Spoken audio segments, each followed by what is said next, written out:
was this dead guy?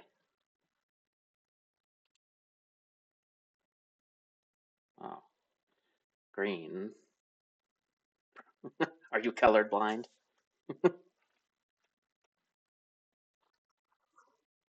I guess we don't really know if you're colorblind or not. And then he points at Tom, who is Archie, and he says, "You. What was your name again?"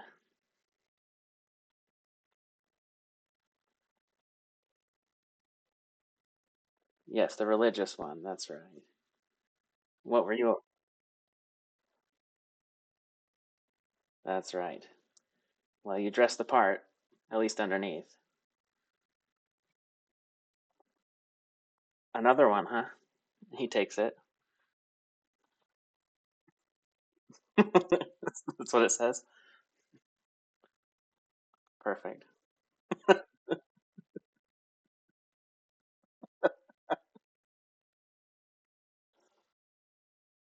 He says, I'm actually kind of interested in this one.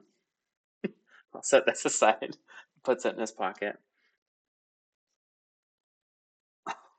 We'll turn this one into a suppository for your salvation.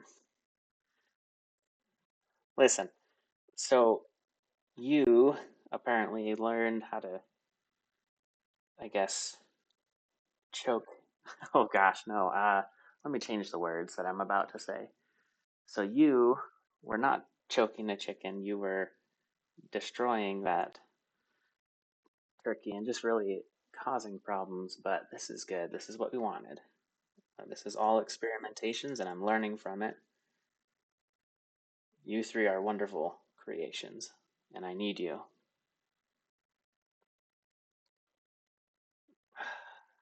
Yeah.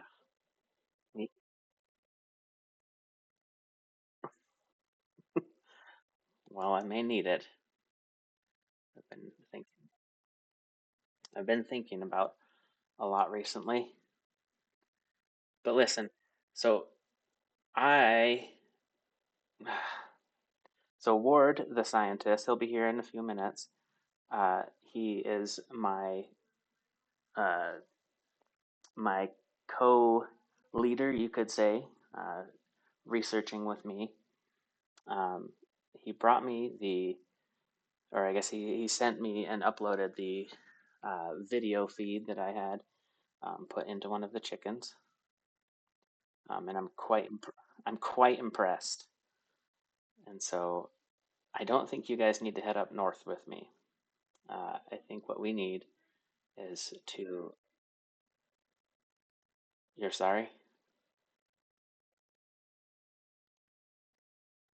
Well, that's good. I don't want to go there. What I was thinking is that instead we head east, and there's a settlement over there, and I want you to see something with me.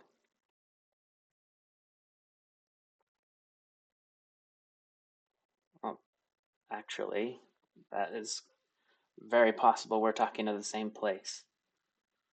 Uh, however, um, in kind of remembering what we were doing several uh, moments ago, you religious one, I saw that you had killed several turkeys. Thank goodness you didn't chop the camera that we had in half, but that's all right. If we did, we have others, it's fine. But I did kind of need that info. And you, and he points at, oh no, he says, you, medic, you're not so great at speaking, but what can you tell me? What do you go by?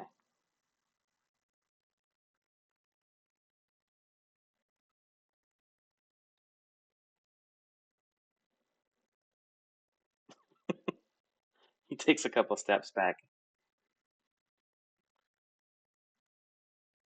Uh, Dick? Oh, that's right. That's right. I remember. I think I may have mentioned this before. I called him Richard. So Dick, I appreciate the chaos that you brought to the table. You did not seem to care about the well-being of your friend. I assume he's your friend, and he points at the tall one. Is that correct? You shocked, even though he was, well, touching said Thrasher. I'm sure that you understood how that would work.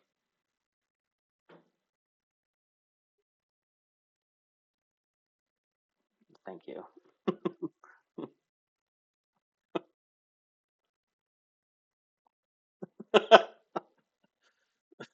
You can tell he's starting to get nervous. Well, I assure you, I mean you no harm, but let me tell you, I appreciate this chaos. And in fact, we're needing you in some controlled environments and some other testing to learn. Um, so, uh, we will head east once Ward is here, and at that point, you hear a knock at the door. Uh, so, down here, if you guys remember, there's the door. Yeah, and so you hear a knock knock, and Cobb says, "Who is it?" Um, it's me, Ward. Let me in. And Cobb walks over and opens the door. So he comes in. Ward is dressed equally as, uh, a stereotypical scientist get up. He's got his white coat, tails dragged kind of down to his calves, and untied, sort of. Um, like as he walks, it would kind of flow behind him because he's not really keeping it um, like either buttoned up or tied in the front or anything like that. Uh, he has a pistol in one side that's attached to like a holster. Um, and then you can kind of tell he has some other pockets just kind of full of certain things. One of which has uh, like a plunger for a syringe kind of sticking out. And he says, "So these are the three, huh?" And he looks at each of the three of you and says, "I've reviewed the footage as well, and well, Cobb seems to see a lot more uh, promise in you three. But well, tell me, I'm quite actually interested in you. Um, the well, I can tell that you're a son of Adam. Where do you come from?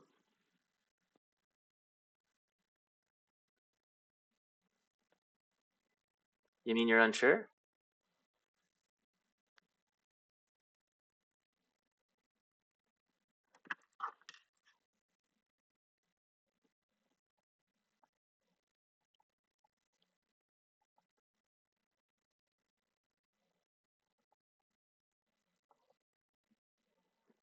Hmm. Reborn, I see. And he pulls out a little notepad, just like Cobb does, and starts writing in it. Um, cool. Well, I suppose we all need to be reborn at some point. Change is always important. And he says, "Glorious change, huh? What are those?" And he points to the pamphlets that you have.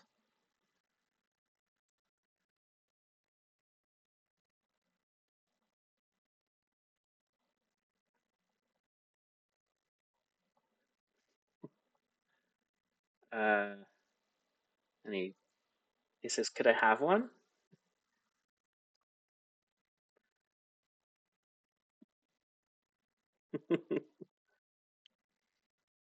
So he looks down at it and he says, uh, "Is this what you intended?"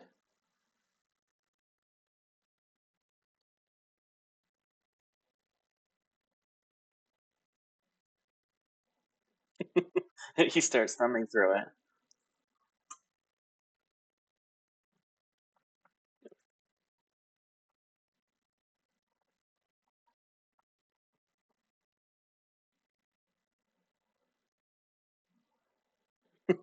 I see. Okay. Well, that helps me. An orphanage. And he writes down a couple things. Yeah.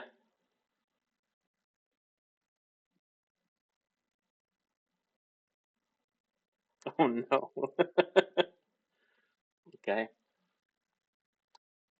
Uh, I mean, you can go for it whenever you want, actually. Um, okay, so he's at the moment though. Cobb's kind of looking between um, Tom and Ward. I'll mark where he is currently, and you're off to the side. So he's next to his chair, just kind of, or sorry, I guess he would be in his chair, still sitting, because he went back and sat down. So he's kind of sitting in the chair now, facing you guys. Ward is standing by the table here. Oh, oh, you can see those marks. Sweet. Yeah. So he's standing here. Actually, it is. Oh, no. It's like one of those that are. Um, it is a wheelie chair. Can be raised up and down. Um, so you could. I mean, and the whole thing isn't entirely metal, but I guess if he's. Oh gosh, it would be his arms and his feet if they're sitting on the little swivel rolly parts.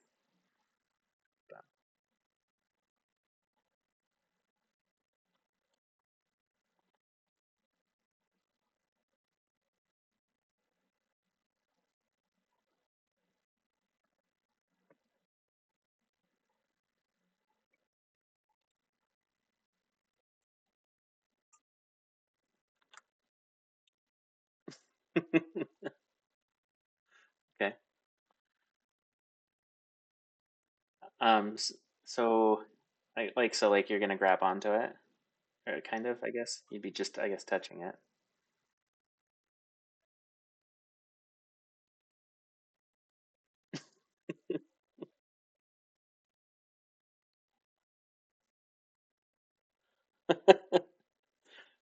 Very nice. So I guess you would maybe let's have your roll, I suppose, just to kind of see where. I mean, that's like the easiest thing ever, but just yeah, 2d20. Just basically making sure you're not grabbing a. I guess it'd be a 20 on either of those.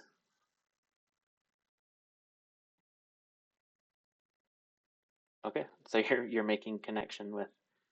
You're now touching them, but I suppose you haven't really released the shock yet.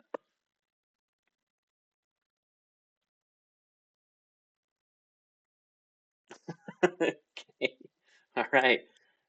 So he's hesitantly just kind of looking at you, um, like, what? And he says, "What are you doing?" Um, let's see. I'll pull that back up. Okay. So Michael's currently touching him, and I would say give a roll then for you're going to like you're hitting him no matter what. So you would roll for damage then. Uh, yes. Hold on. For yes.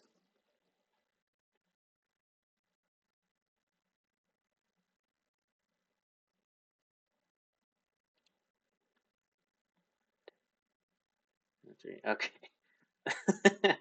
All right. So Michael has charged up and he releases on it, and um, as you kind of hear the the energy being released and kind of like a oh whatever. I'll just make it. It's like a shoo. Um, as the energy is released into the metal arms, um, Cobb stands up, like jumps up quickly and like backs away a bunch. And you see, and you kind of smell, the other two of you can smell, well, I suppose it would just be Dory, huh? With her nose, his nose. But so among all the, the general smell of like iron, metallic, just of his house. you kind of smell like burning meat, sort of, and you can see like a heavy welt and burned skin where his arms were touching um, the chair. So let's see, burned arm. Ward says, "Is this what they're always like?" Oh my gosh! And Cobb starts.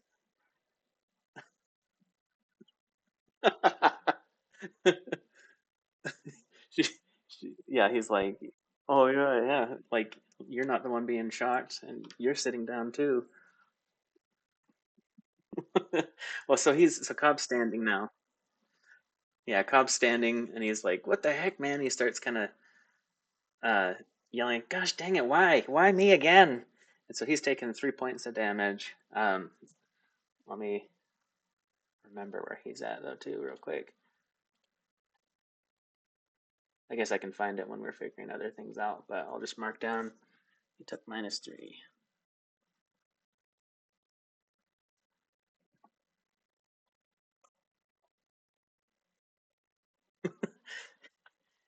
He says, "Oh, thanks goodness. I mean, he's serious, man. You might need me where we're going." So, well, I suppose we should head out. And if you remember, so it was like, midday, a little bit past midday when you guys started the fighting with the Thrasher and that whole encounter.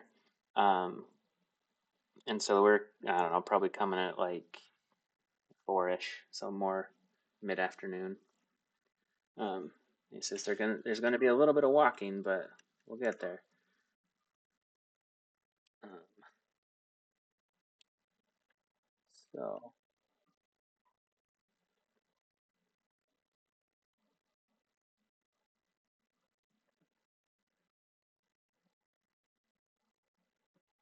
oh, perfect.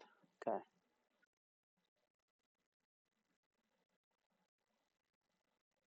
okay. No, that's great. I can use that.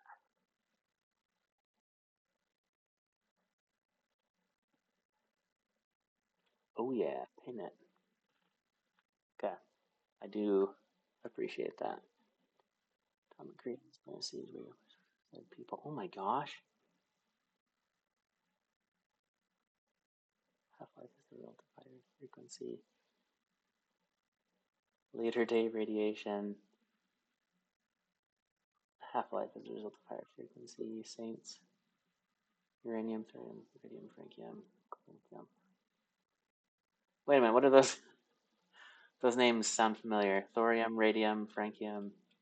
What's this? Copernicum. Copernicus?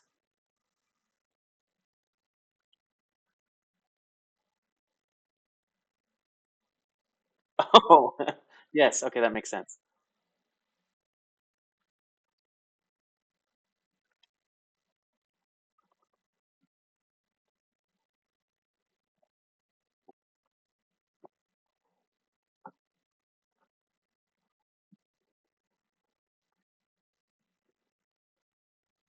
Hmm.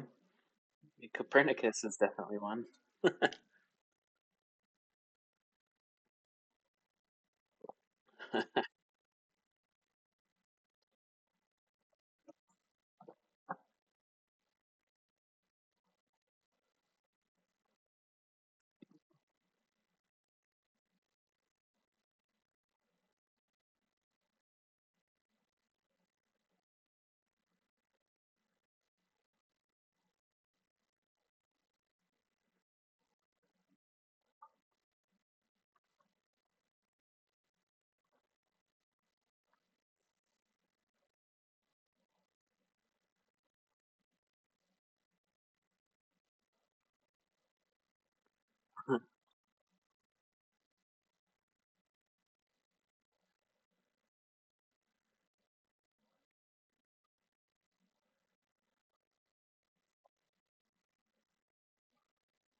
Probably word of mouth instead of reading.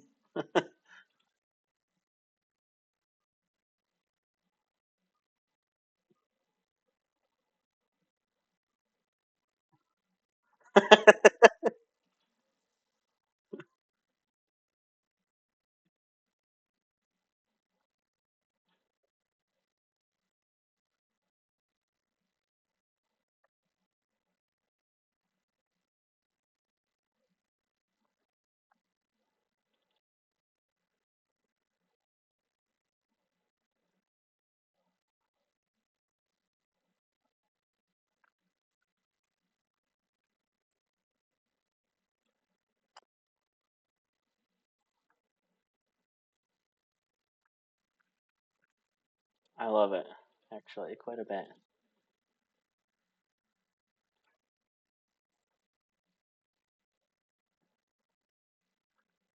Yeah, no, I think that's great. Definitely can use that and incorporate it and such. Um,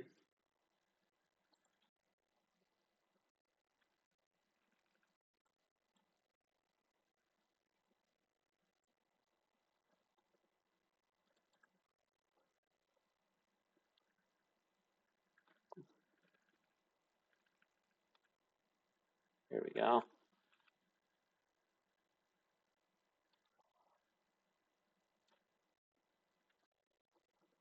No, that's perfect.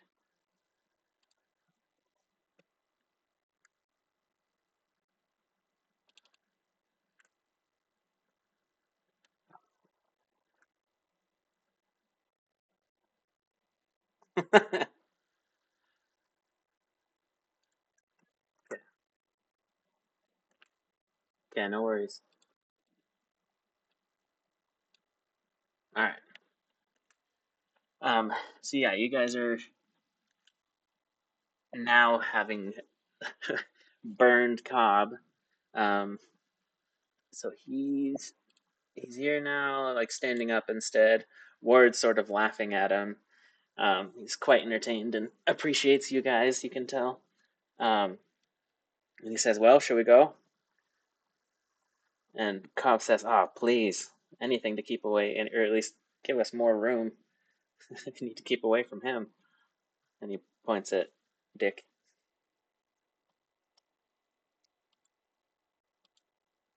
and he starts walking.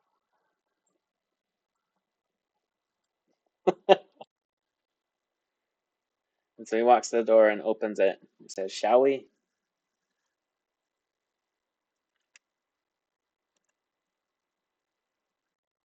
All right, good. Thank goodness. Awesome. See you guys.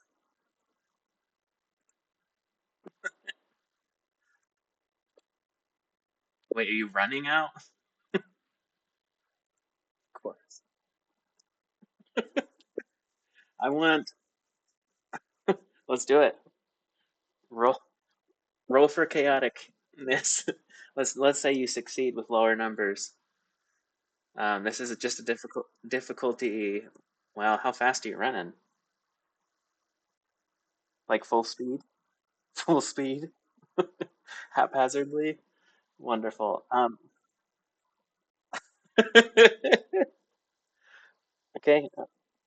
Oh gosh. So that is actually successful, but so freaking full speed.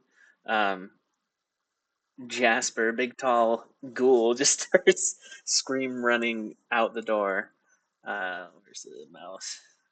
Scream running out the door out here, and where do you head?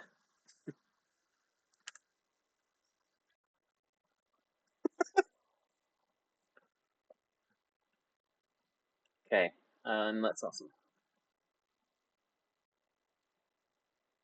and then just pointing out this is where we're at. Okay, and you guys all kind of follow suit. Okay, awesome. Sounds good. So he's uh like an idiot because I forgot to say what he was doing. He's waiting by the door, just waiting for everybody to go out of his house. Um, Ward's out here now. Yeah. So there's you guys all right here, just kind of, or I guess here. on that side of the road. Um, and so he points and he says, "Well, let's go." And so you guys start walking down this road. Um, let's see.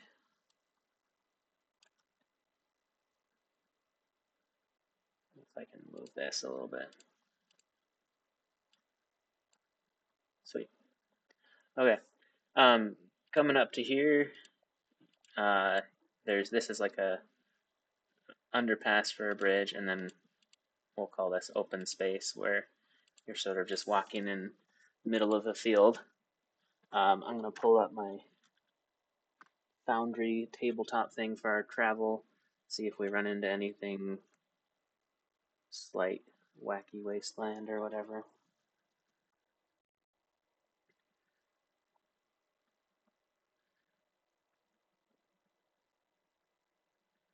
Okay, page one.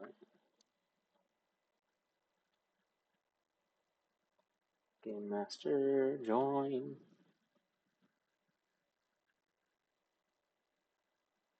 Yeah, by the way, I started working on this a little bit, and I mean, I've learned some more about it, but all right. So you've got an event. Don't need that. I want.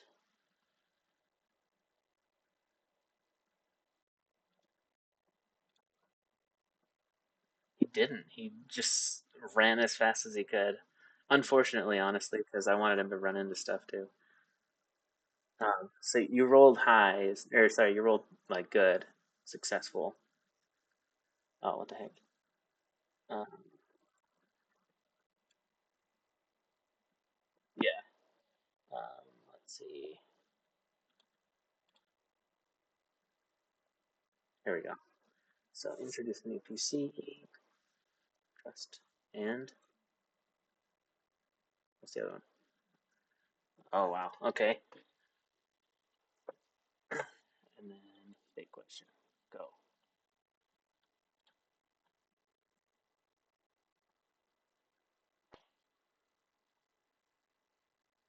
So that's an exceptional now. Definitely. Okay. So as you guys were walking, you start to see kind of like houses and stuff on the sides as you're walking through like this area. Like so, you guys are walking through this, trying to meet up over there. As you're walking, you see the houses on this side, um, and there's no one there, even though the houses, for the most part, following the edges of this road here, um, like they're completely intact.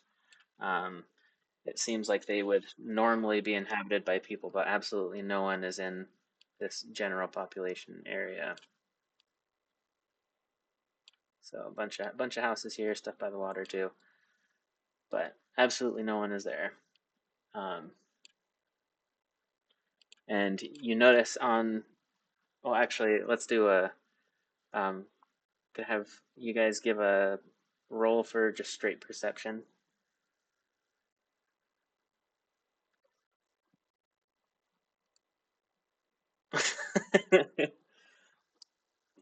Pure perception. Tom got a one. Okay, so Tom definitely got succeeded. What was Michael? Holy crap. Okay.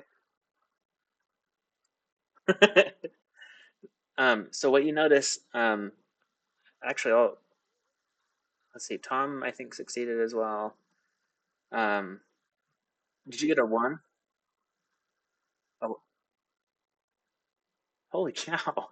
Um, yeah. So all of you kind of see Cobb sort of glance over to the houses that are down south as you're walking by, and you see like a side smile that he's like is showing up on the side of his face, but he's trying to hide it. You can kind of tell. Um, sort of keep a straight face, and he starts looking forward again. Um, and him and Ward sort of make eye contact with each other, and Ward raises his eyebrows as if to say, "What's up?" And then Cobb shakes his head, and you guys continue walking. So you guys are walking still, and then let's do one more of these little things real quick. We're trying to go up to, and he points off in the distance at this point, and he says, "Just past here," and he's like, "So just past the water. I need this. This is where we're heading," and he points kind of at this um, part that sort of sticks out here, and then there's like you can see a couple pieces of a building and such. There's like a docking area in this spot. But he says we're heading off that direction. And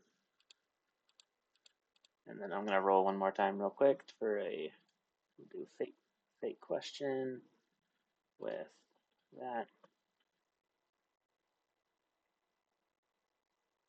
Ooh, that's another exceptional no, and then that one.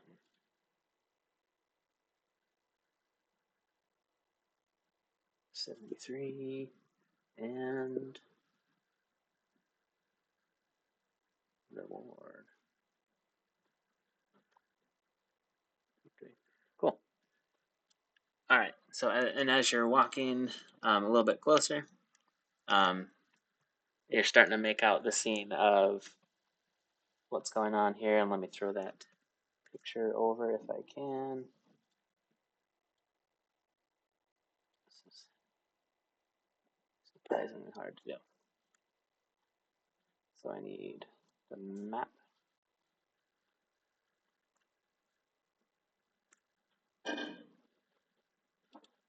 I'm like trying to use two different screens, but none of it's working.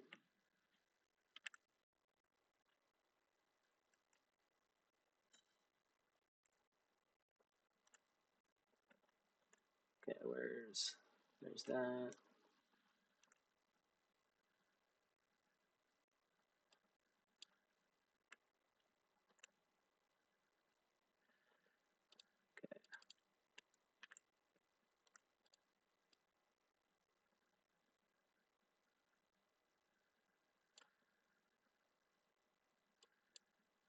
All right.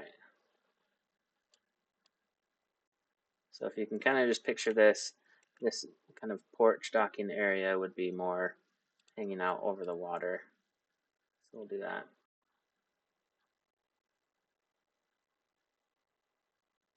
There you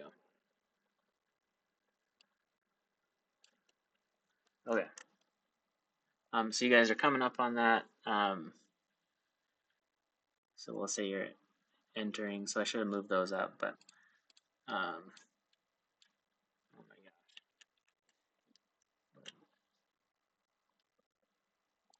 Here, let's do this. So I guess those are more up there. You see the building sort of hanging out over the edge of that right there. So can we rotate this? Yes. Rotate 90.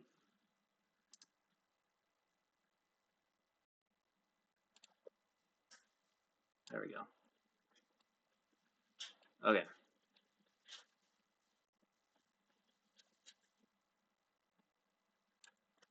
So something like that is kind of what you'll end up seeing. So you guys are now approaching here. Make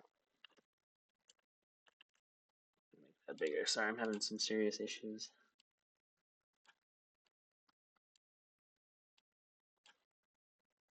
Okay.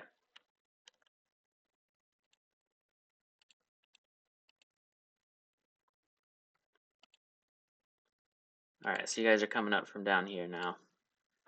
Just barely crossing this kind of bridge area right here. This is the point that would go to right here. Okay, and as you're getting closer, you start to see a couple of people on that upper level here. Oh my gosh. There's a couple people here. And they're kind of just walking back and forth, um, just surveying the area, and you see them picking up things off of the ground, um, and then so a guy starts walking down. Oh my gosh, walking down over here to sort of meet you guys, and he waves at you. Says, "Hey, thanks for coming."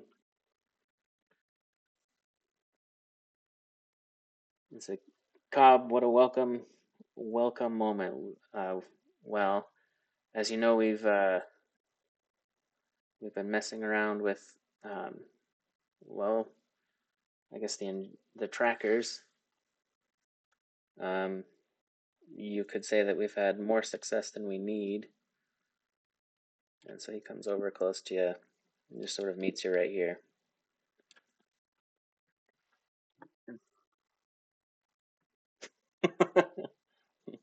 And he gives you sort of a glance and a nod. He says, "You look good. All right. Well, if you wouldn't mind taking a look with us, I mean, I guess we can get input from these guys too. There's sort of well, I guess just something you should take a look at. He says, follow me." And so he goes up here. Oh my gosh. Yeah. And so you guys follow him up to the upper level here. This is sort of a you could say like a roofless, um, just what would have been, I suppose, a good place to live, but there's no roof, no wall, like no tall walls. It's sort of just like gated, so that somebody couldn't fall off there. Um, and so he leads you up there, and sort of just like in the middle of this room right here, you see a creature laying there.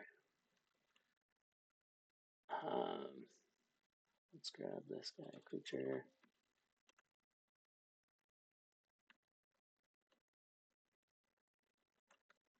Um, Sort of like this.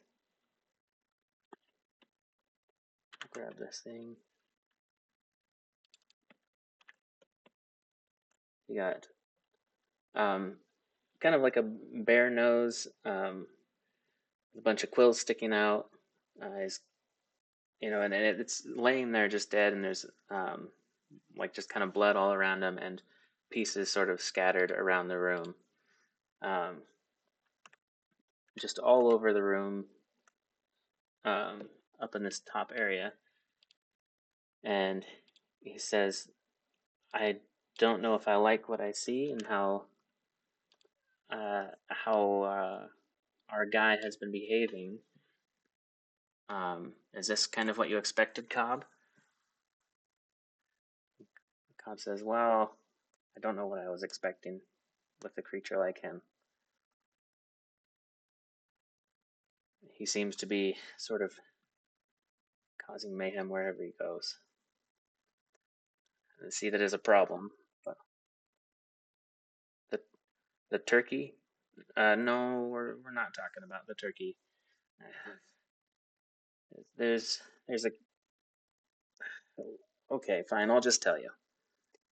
So back when we began this whole thing, and he's sort of rubbing his eyebrows and fingers on his eyes, kind of like what people do, like if they have a headache or whatever. And he says, when we began, we didn't exactly know how our virus was working. We've been trying to, I guess, just make something that's financially beneficial for this whole uh, outfit and company that we support. Um, but we didn't know what we were doing when we were first starting. The virus was not exactly maintained. but we, I guess, injected and observed, um, and he progressed a lot quicker than we expected. Um, yeah, so he's a lot bigger than this guy right here, and points at the quilled bear thing. Um, he's kind of hard to spot. Oh, he was injected with a little bit of help from a stealth boy. You guys know what that is.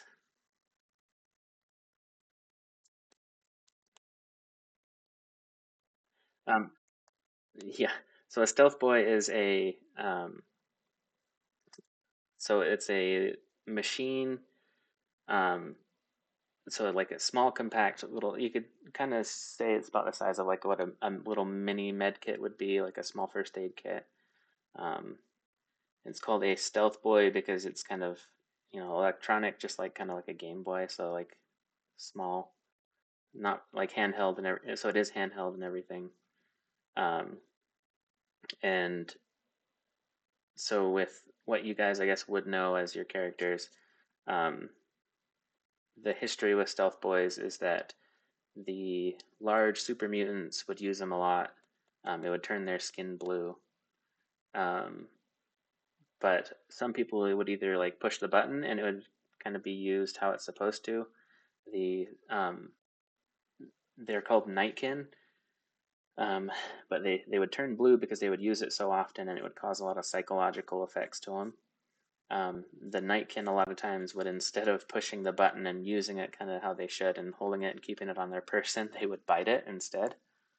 Um, and that's like how they would get the effects from it. And so it was a lot more unpredictable on how it was used and how it affected them.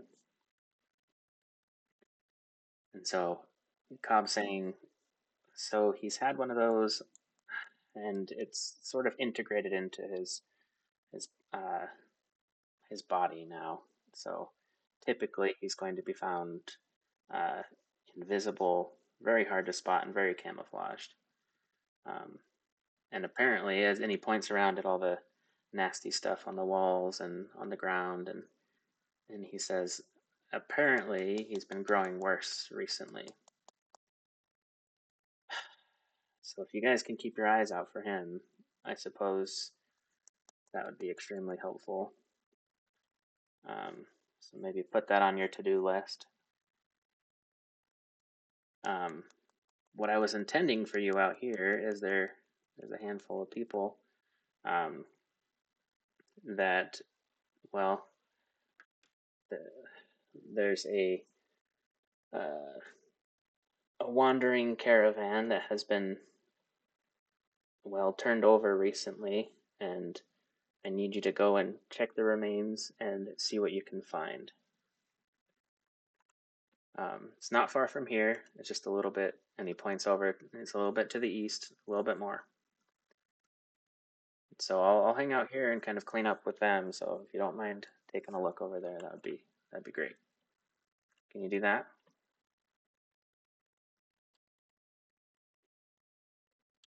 Perfect.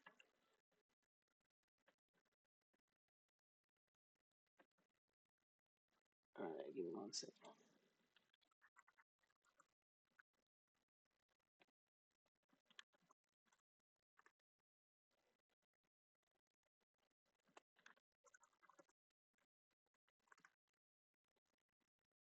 Hi. Um. Well, or what do you have in mind? Are you wanting to hurt some things?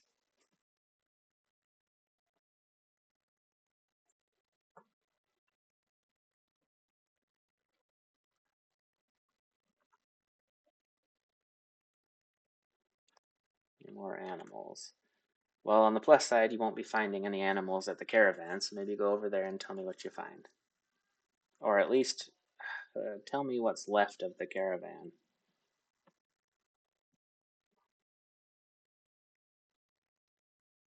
Well, I just want to know what was taken.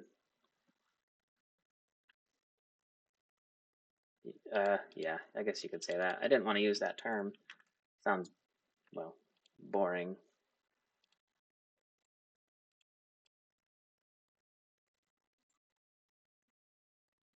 Okay, I appreciate it. So,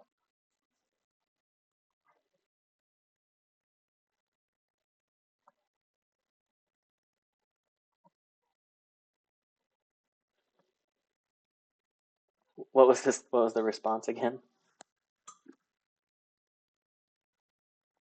Perfect. All right. It sounds like he's interested. All right. One sec. Let me message Tori.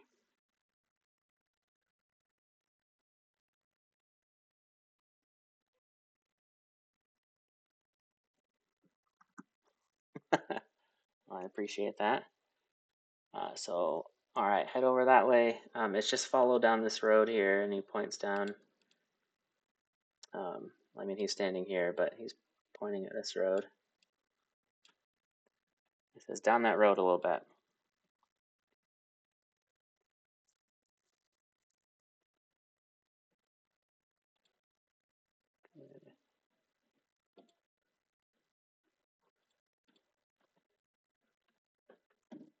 All right, let's see.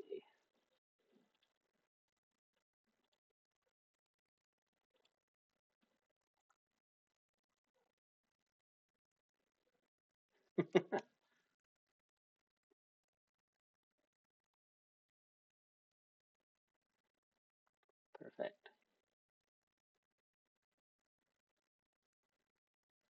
Okay, I'm grabbing something real quick.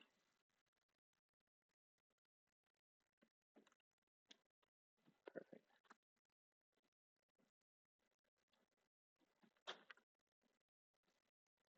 Oh, no, that's the one. Whoops.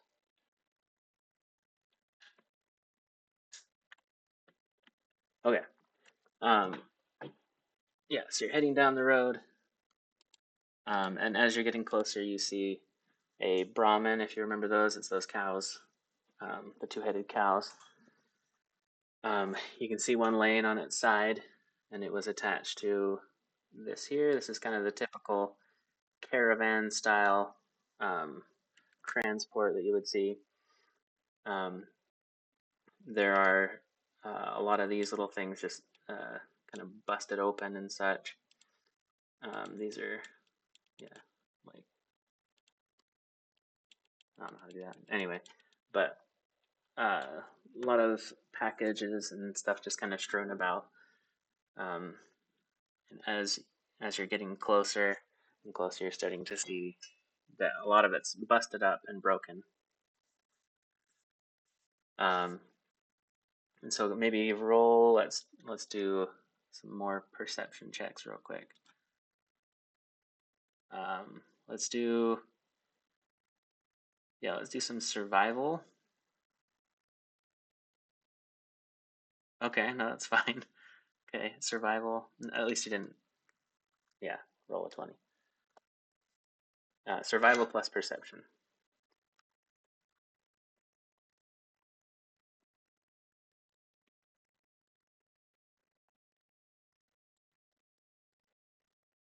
Okay. And then Tom, what do you got over there?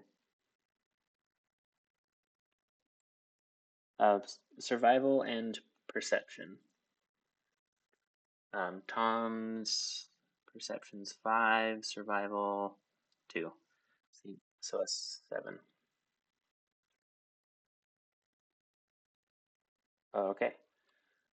So as you're getting closer, um, pull this back up. Yeah, as you're getting closer, you start to see uh, there's a lot of, I guess, chemicals on the ground. It's similar color to what you would uh, see in the syringes that the scientists are carrying around. Um, that and it's sort of bubbling, um, like just leaving a residue and such, and still like active as a chemical on the ground, sort of making sizzling noise. There's a little bit of popping here and there.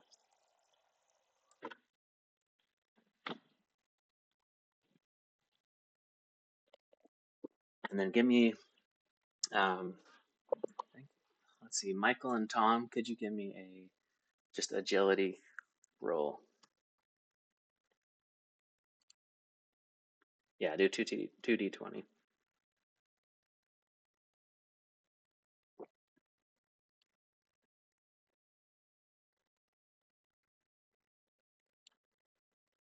Eight and four.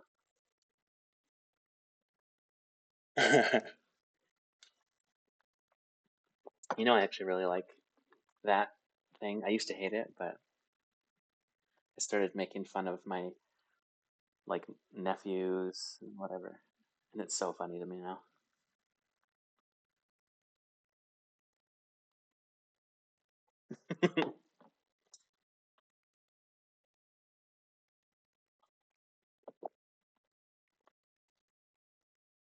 All right.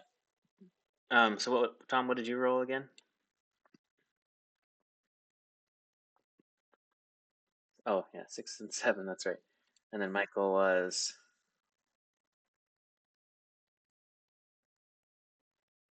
you said a four and eight.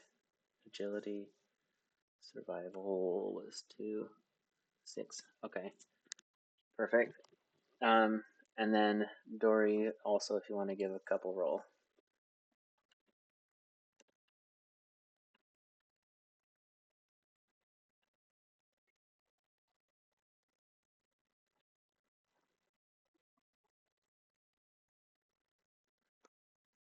Okay, that's kind of what I expect. All right. Um,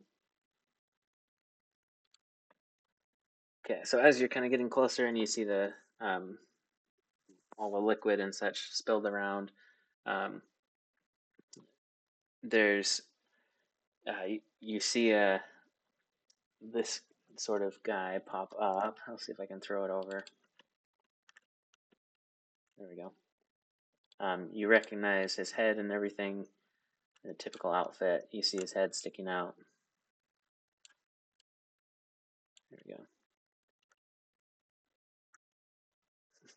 So there's a man. He was a dragon man. His dragon gun. So he stands up and he does it exactly in that pose, actually. One hand on the cart. And hey, don't take any steps closer.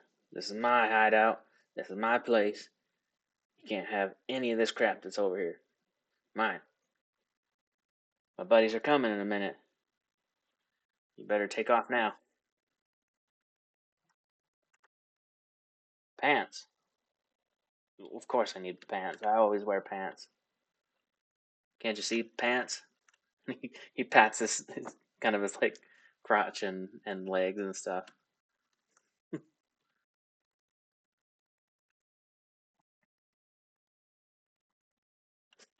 Looks naked.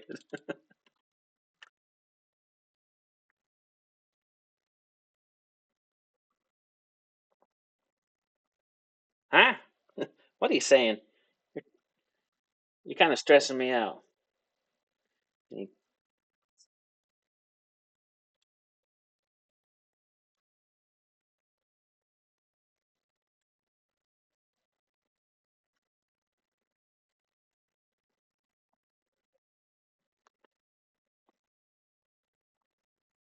A higher frequency, huh? I think that's exactly what we're wanting.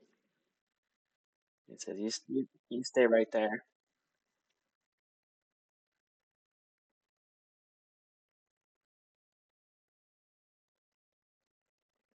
Only if you'll help me. Ah, well. And he starts laughing. He says his name is Dick.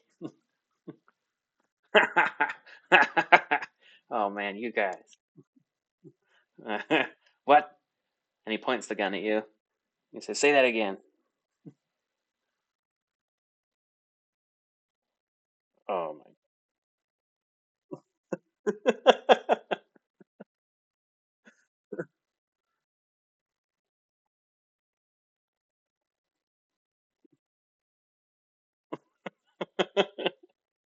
You guys are confusing the heck out of me. Uh, and as he says that, you see some guys in the distance. Um, let's see if we can. I don't know. I guess I didn't really need three, but um, so dressed in this attire. Inventory for what? For what? Wait, who? Uh, so you're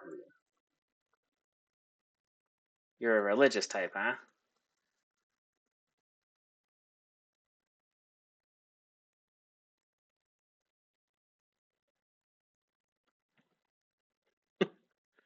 Okay,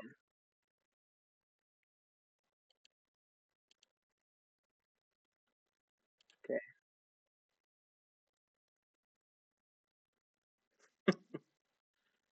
You start to see one guy getting closer. So that one guy.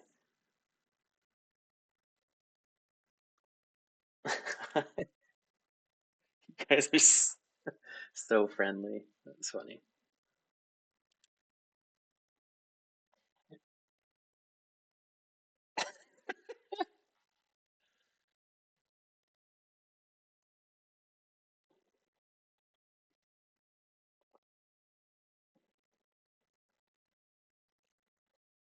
So as he's getting closer, the guy, uh, this one in the back, he notices the gun still held up and kind of being pointed around at the three of you, just in general. And so he lifts his gun to his chest, kind of walking with it in the ready position.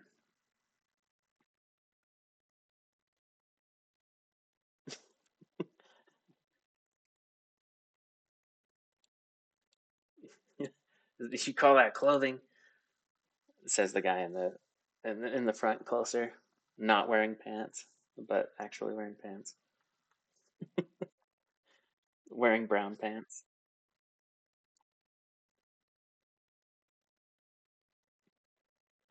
Huh. Well, what do you guys need to do? Because we're gonna take all this and bring it with us. The blue guy, well, the guy in the gray, comes up behind and he's standing next to his raider buddy. Oh, by the way, and you guys recognize him.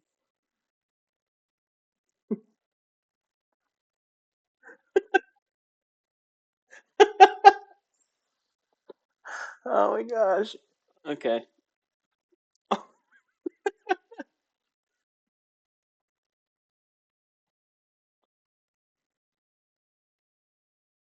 Yeah, absolutely.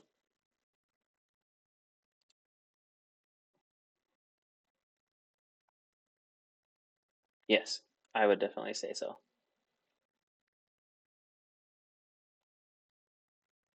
Oh, so do you mean like take some of the liquid? Hmm. I would say that I would imagine that your guy has some sort of module in his system where you can identify it, but it's not usable necessarily. It would have to be within a enclosed thing. So like it'd be like a capillary tube or something.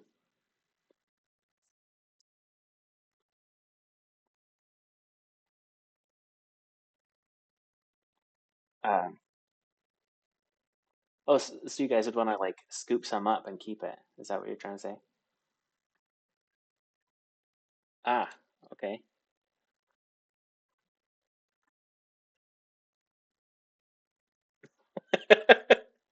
So, I mean, I guess we could look at what Tom has on person.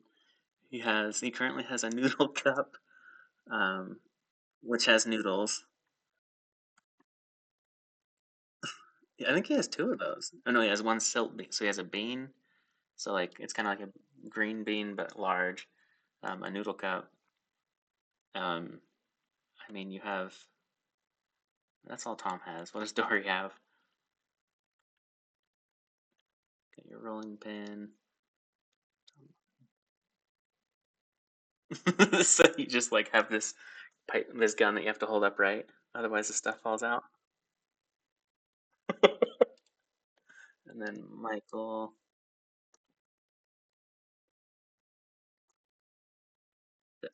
That's a good point, actually. I guess you could because it's like it is kind of a syringe in a way. It's more of like a Oh, like an EpiPen you poke and it has a spring-loaded thing. Let's look at it. What a question. And I can make a I guess a decision with that stim pack.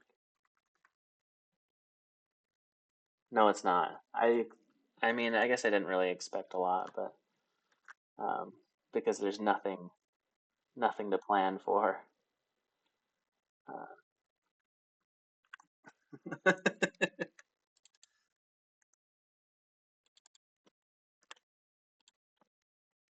I was expected to be confused.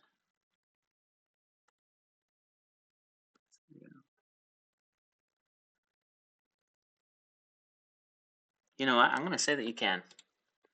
I'm gonna say if you want if you want to empty one out and use it as like a syringe, you could.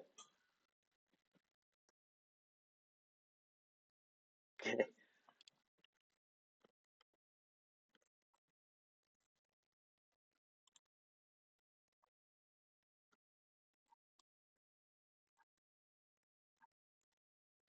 Oh my gosh, this is awesome.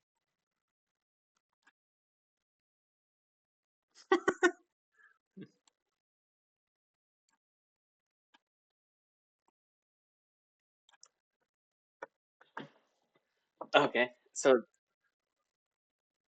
so tell me how this is going down though then, because who does what first? Michael leans down and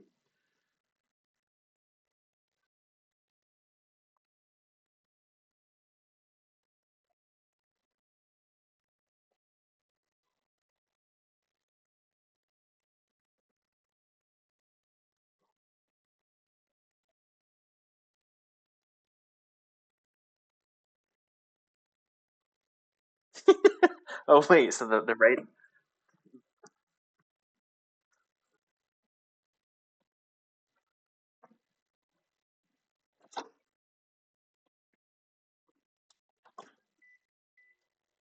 so the one that needs pants, you're saying?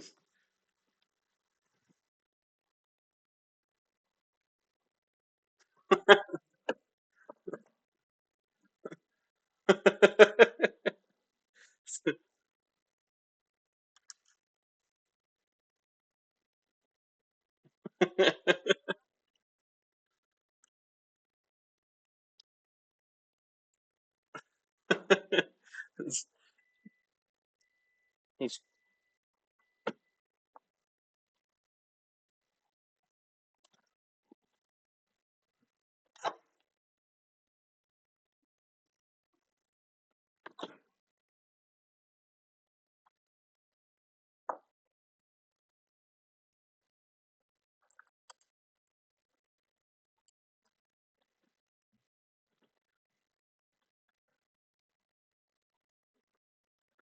okay, so Tom's going first, I guess, and he's picking it up and trying to splash it.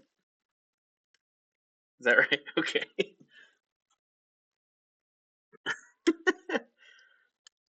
All right.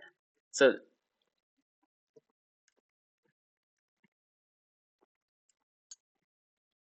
so Tom, you'll have to do a it would be agility for aiming because you're splashing it onto him, right? Um, let's see. And throwing, so he's got a 4 and a 7. So you need to be 11. It's also tagged though, so that's pretty good. Um, and is this like all one movement, just like a no difficulty of it? Okay, so it's like a you bend down and you scoop and okay. Go ahead and give a roll 2d20. Um, and it was 11. 11 was your target.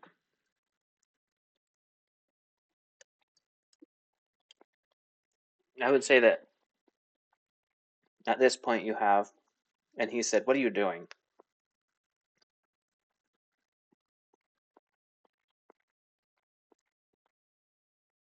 He says, "What?"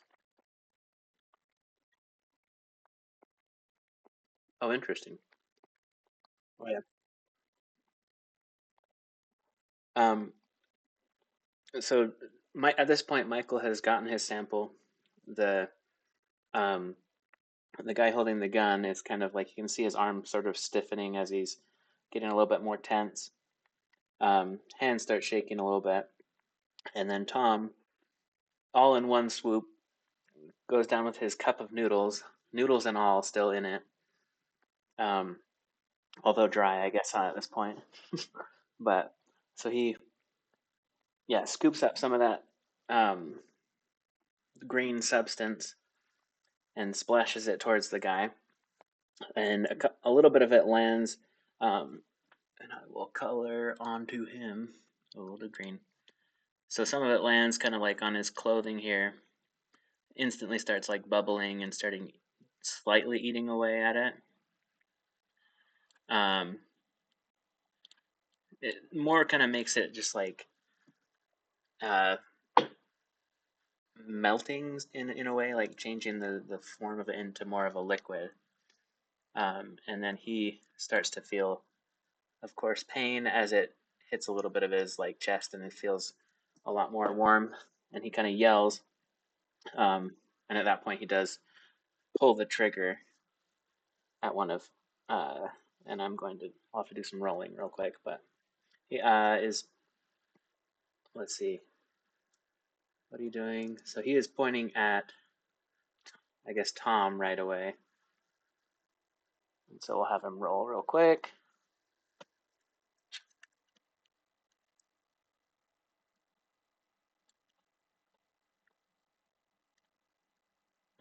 Let's see.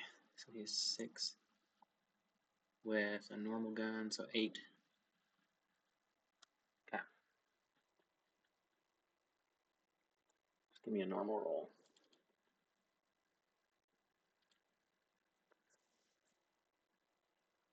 I got a 5 and a 19. Okay, 2.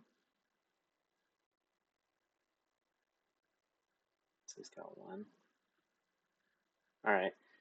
So with that, he's aiming at Tom, and I guess with the commotion of um, like being off balance and surprised, he fires a shot, completely misses all 3 of you.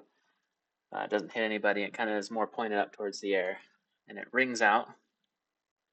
And right away, the man behind him also kind of readies up as well. He's um, already kind of been pointing at you guys, um, but he hasn't shot anything. He cocks his gun, and so I suppose you guys can. Yeah, go ahead.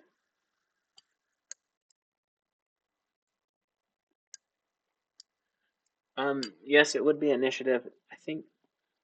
I wonder if we should just do that anyway. Do you guys like having roll for initiative, and we can just ignore our initiative, like add that as a bonus, or because normally you run by this thing, correct? Oh, okay, gotcha. Um, so 12, 11, and then what's Dory? She was the 10, right? I think. Oh, actually, so yeah, you do go next. That's funny. Okay, so yeah, I mean, he fires that shot, completely misses. He does take damage. I'll keep track of that. 14. Cool.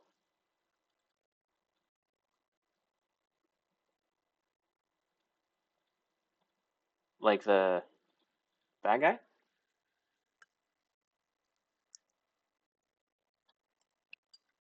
Oh wow. I mean that makes sense. You're a medic. Okay. Um. So I'd say, kind of, you would be walking toward him, going around the vehicle, and so you would end up just needing to do a roll of kind of success to make that happen. You definitely could make it to him in time. Like that's not a very far distance necessarily. So I would say with the rolling. Honestly can't remember what we normally do.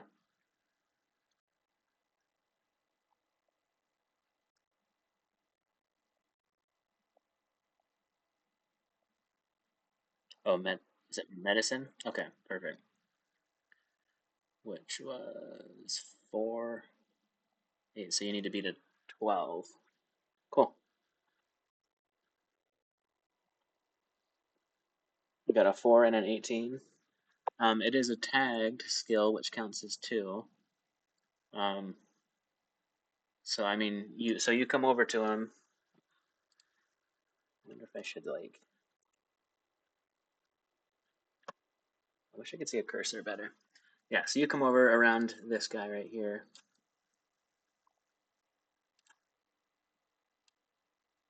Cool. And you like as quickly as you can. I guess you roll up to him in your little um, what do we call it? Like the skateboard thing. Right up to him real quick. He's still kind of like trying to rub with whatever's covered with cloth and rub at his stomach and chest to kind of move that uh, chemical around and hopefully get it to stop activating and such. Um, and he's yelling. Other guy is pointing at you, and you go over and you apply your hands to him, like a nice uh, light red sort of comes up. Yep, the laying on of hands onto the guy. And he's sort of thrashing about, but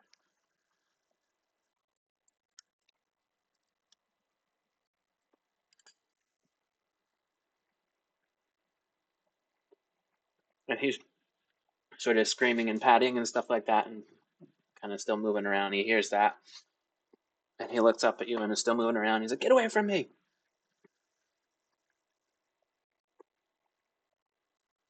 But you warm up your hands, and I assume you're like trying to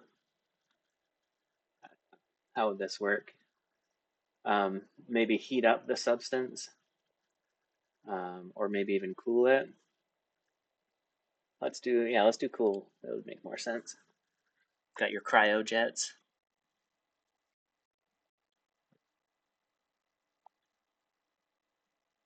Mm,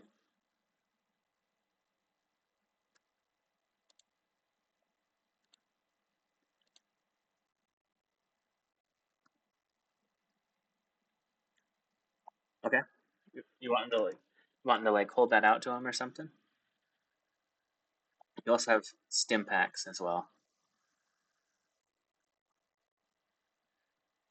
I would.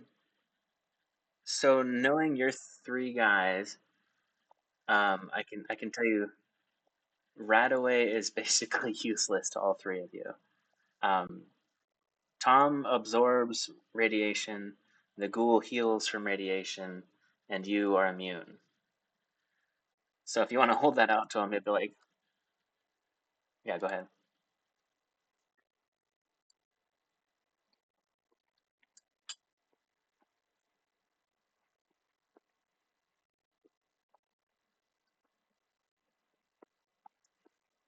This is crazy, yeah.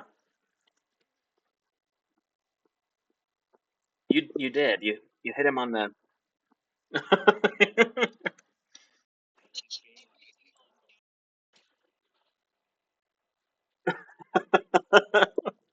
Yeah, so Tom, you hit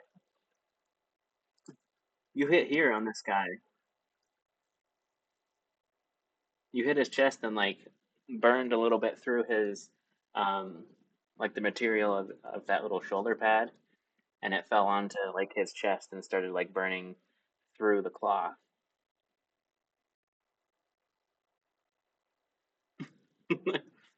Yeah, well, good thing you're gonna make him some pants. Maybe you can make him a shirt.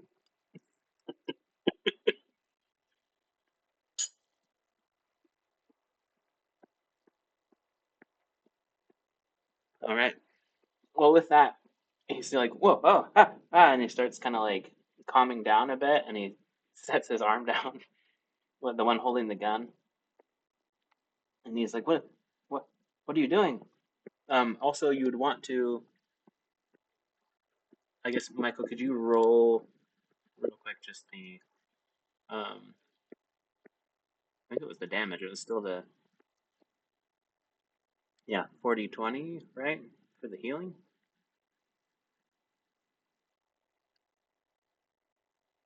Or sorry, not 40-20. What am I talking about? 46.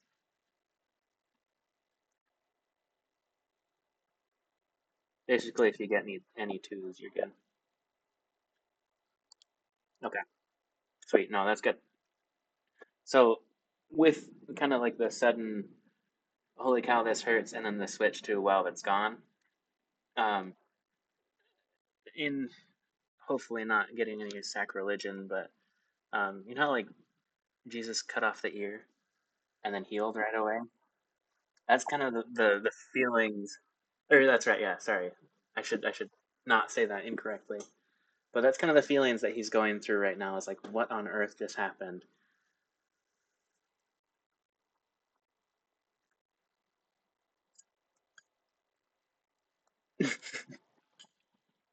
So essentially, Tom is like, in this case, Peter, and the medic is oh. That's funny. Um, so with that, apply to all things. Well, Tom, I think you're next. No, no, that's not right. Dora, you're up next. We're technically still in a battle, so it's kind of like just turn based. But I mean, if you guys de-escalate everything, he's definitely confused and he's not hostile. He's very well, I don't know what the word is, apprehensive and tense.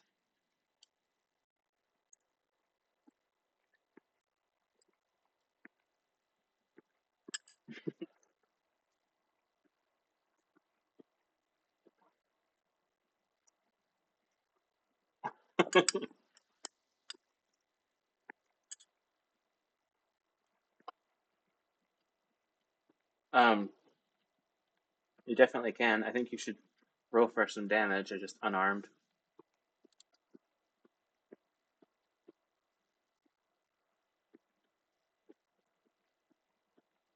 and then I guess roll 2d20 as well, because might as well see if there's any um, complications. The d6, and we're just gonna do.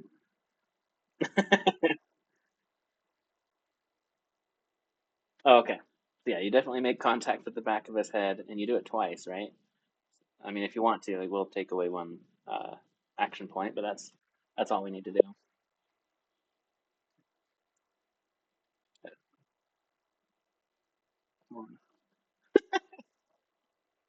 Okay, so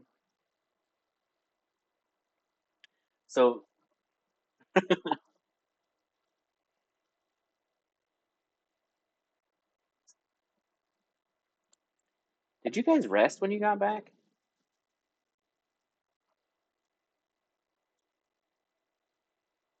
I mean, you guess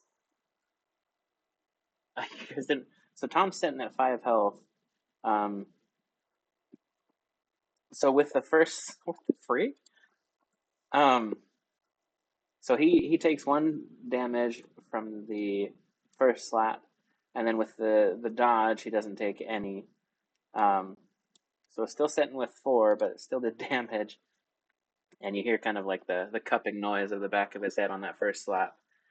And he's sort of recoiling anyway. That's why it was missed on that second one. Um, so yeah, Tom takes one damage there. He's sitting at four. Um, the guy, this blue guy, he's a raider scavenger, is what he's called. So I'll just call him a scavenger if I can remember to. He's absolutely confused about what's going on. No one else has seemed to kind of move around and like act like they're going to attack more. And so you see him lower um, his gun from his ready position. And kind of how I guess how he's doing it right now. He's just sort of holding it like, and his shoulders are kind of slumped because he's just like, what the heck? I have no idea what's going on. So many emotions. Yeah, He doesn't. Yeah, he doesn't see. Even though you, even though his buddy was just splashed with like acidic sort of substance, he, he doesn't see you guys as a threat.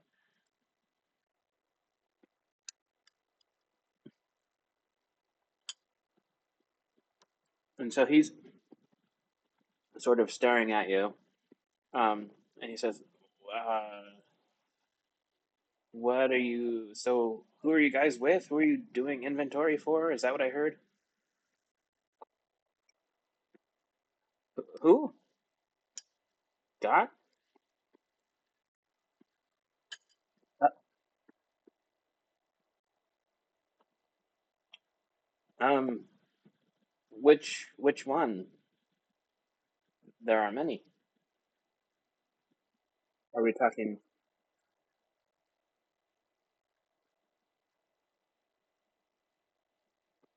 So, does he go by any other names? Like, what is this religion you speak of? Is he irradiated? Does he glow?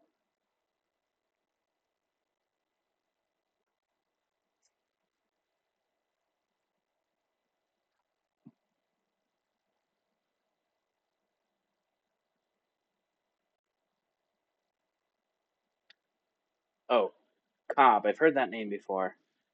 See that scientist guy? The new initiate. Well, initiate? Is that what you said?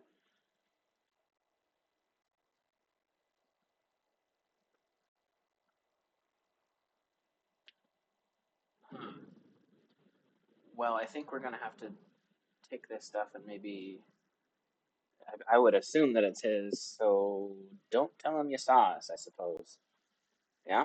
And he starts kind of picking up stuff from behind the. Michael, you can see him. He's picking up um, different syringes, little glass vials and such, tucking them into his back and bag and coat pockets.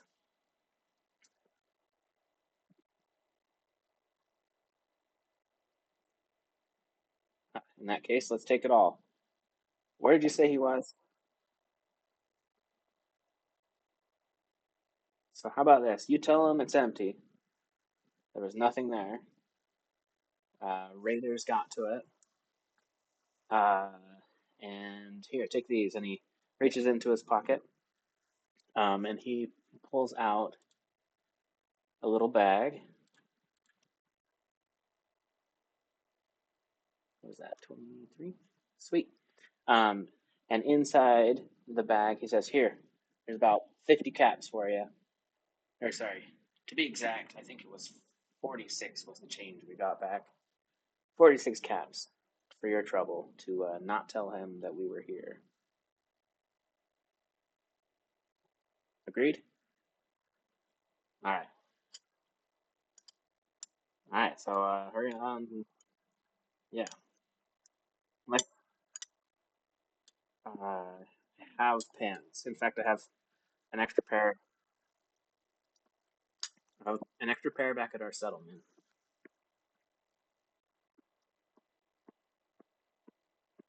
What's that? All right. Well, really? I mean, I guess if you don't mind. Huh. All right. And so I said, well, grab everything. Grab one of those boxes, and he points at one that's a little bit more intact in the back area, like the back corner. He says, how about you carry that one? All right. Well, let's take it back. And he grabs a box as well. The guy with the slightly messed up chest, but also is completely healed with his, charred shirt a little bit now. Um, he grabs starts stuffing his pockets full of um, little glass pieces and such.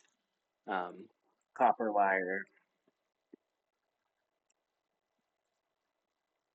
No, he would have a core in there. It's kind of like a very, very small nuclear powered core.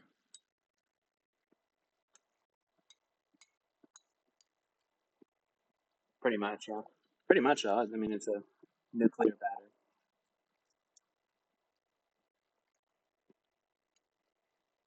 I wouldn't say it emits radiation unless he's having some serious problems with his battery.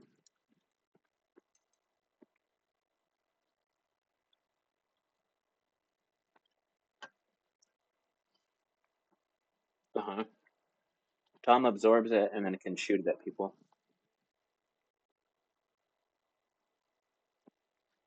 It's, um, I mean, I guess Michael might know by now.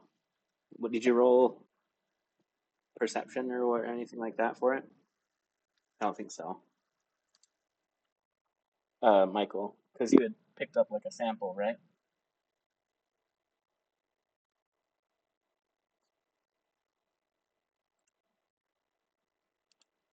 Sweet. Okay, go ahead on 2d20 on there.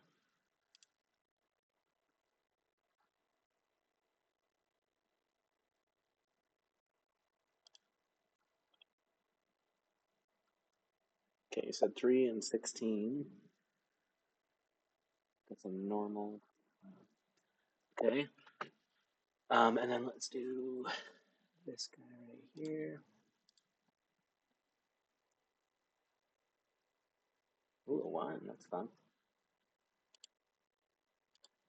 So, does it have radiation and does it. I guess we'll just start with that. Says no. Okay. Um, so, from your sample, you find no radiation with it. Um, what did you roll again? Sorry. Okay. Um, let's see. Let's take a look at this real quick. Science. Holy cow. 3 and 16. Okay. So with that, you sense no radiation. You do uh, note it, like you can kind of notice a little bit of like proteins, as if it had come from some sort of, um, I guess, biological, um, like biological origin to it. So it came from something that was living.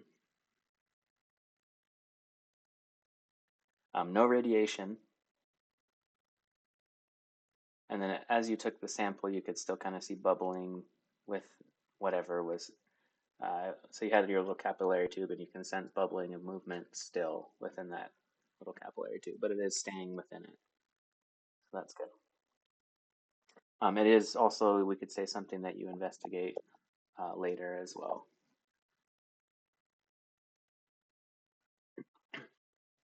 Uh-huh.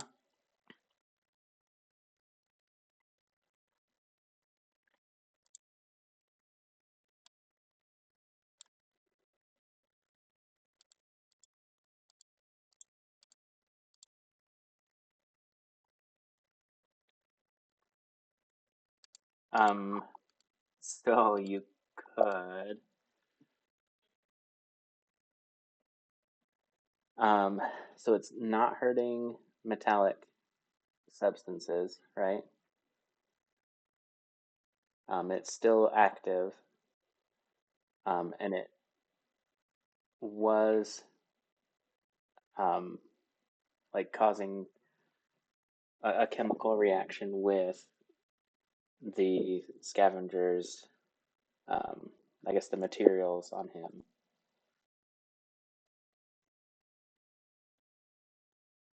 Yes, yes, it's acidic.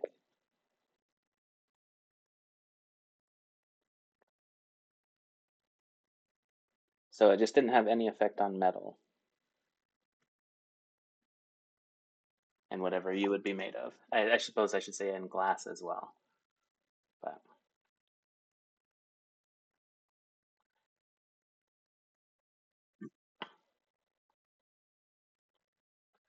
and so you guys are heading down the road as well, still just sort of walking.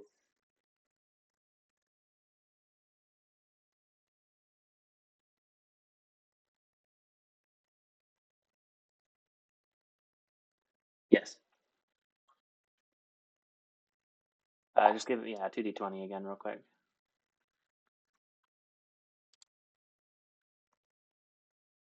Okay. You don't find anything, or don't notice anything at the moment.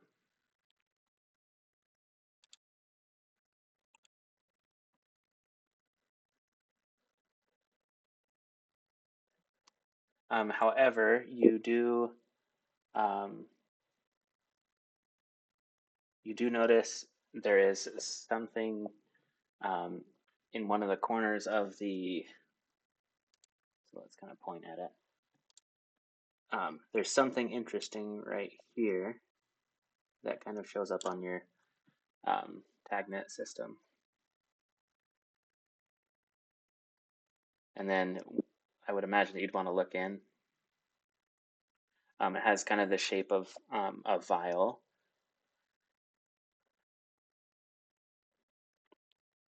Do you want to grab it? Okay. So you grab it, you can tell that it's kind of like a greenish substance still bubbling just like that. There's at the bottom of it, there's some white and red, um, kind of like darker, murkier substance as if it has congealed at the bottom of that. And so now you have that in your possession. Let's throw that on there real quick. Let's throw it here. And we'll call it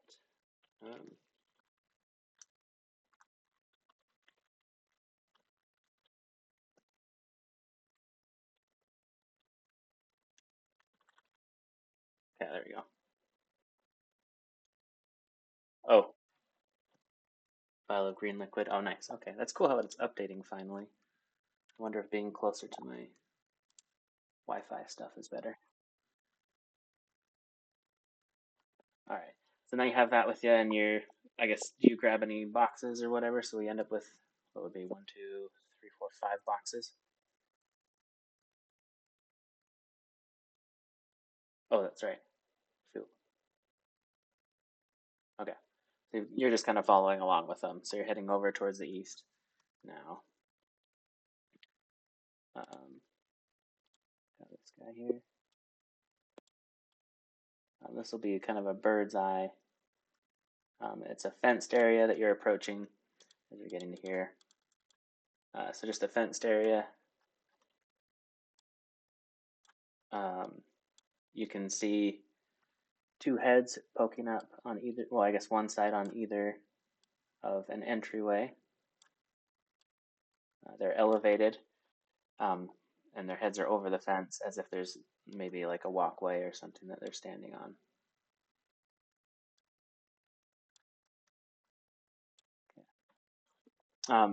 The two guys on the top, they yell, "Pick up, pick up!"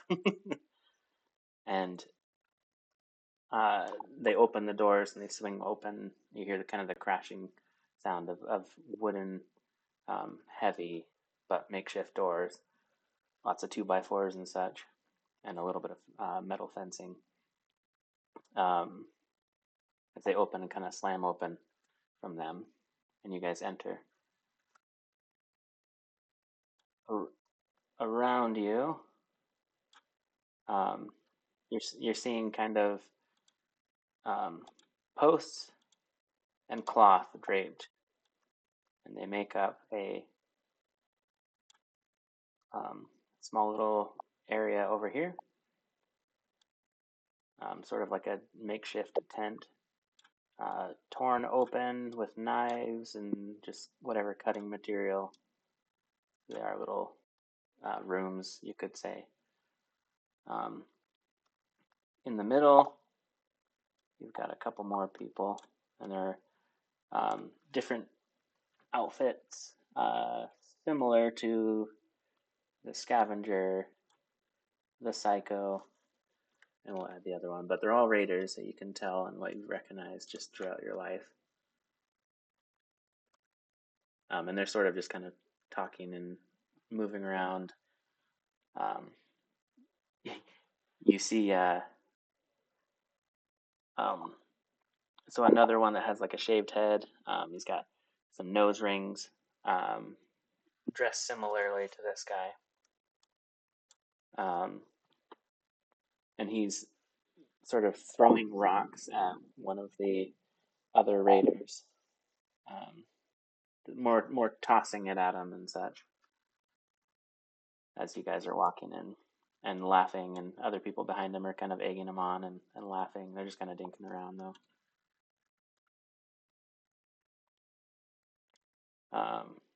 So you guys, yeah. So the guys with you, they say, "All right, let's bring it in. Just set it over in this middle area here."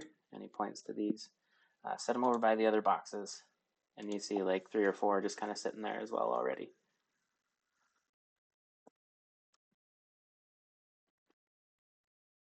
And so he points to that spot.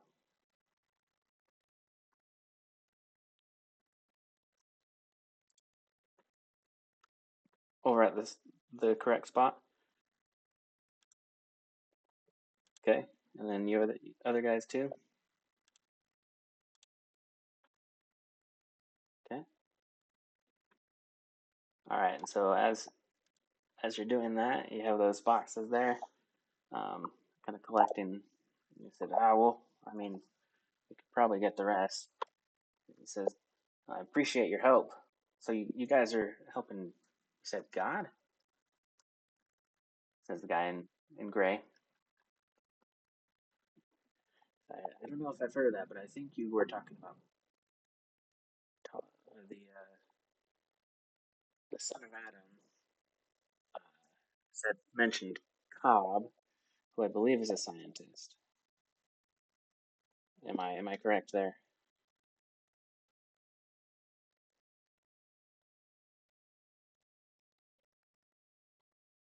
Hmm. Well, from what I've heard, you could say down the grapevine of our settlements and such, that Cobb is not a safe man to be trifling with or meddling with his affairs.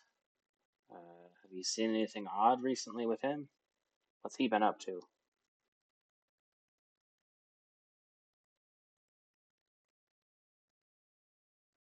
Women? Hmm.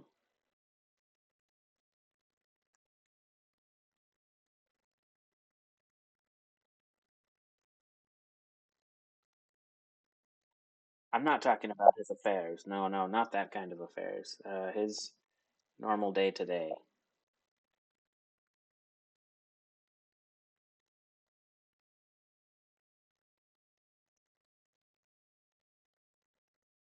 Ah, but that happened to be the Nuka. He has one of your pamphlets, okay. Well, that happened to have been the Nuka plant, the one where they were making uh, that delicious soda. I do know that that one has kind of had bugs. That's disgusting. We've been drinking that for ages. Since it was built, we've kind of, well, we've snuck in and stolen some things at night because they're not exactly smart with their security. But Kalispell doesn't actually seem that well protected, and that's why we've been so successful, is everyone thinks that they're so safe, what with Hoyt and just the lack of the Enclave and the Institute and everyone just up in there. This is kind of an open area. That's why we came here. Hmm.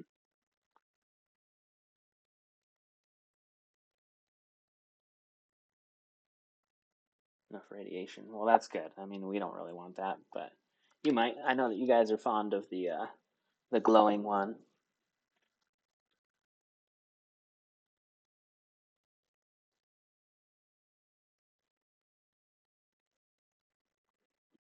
I find that doubtful. I also don't. What was that? Mislabeling who?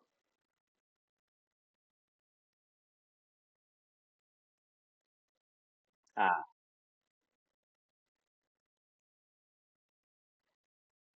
fair enough.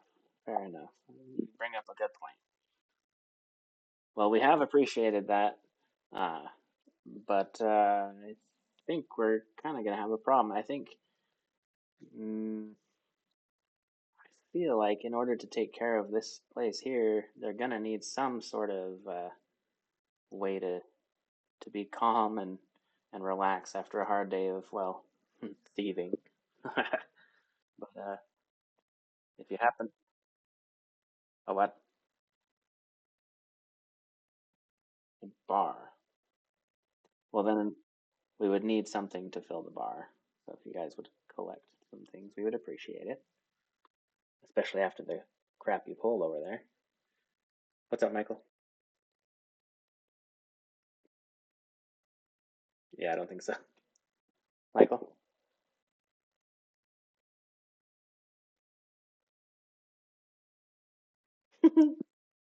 Yeah. 2d20. Are you trying to do it sneakily or no? Okay.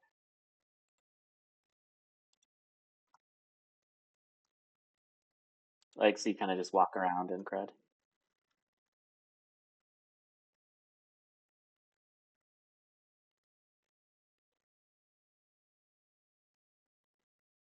Okay. Yeah, go ahead with the rolling, just to see what stuff you find. A 4 and 11. Okay.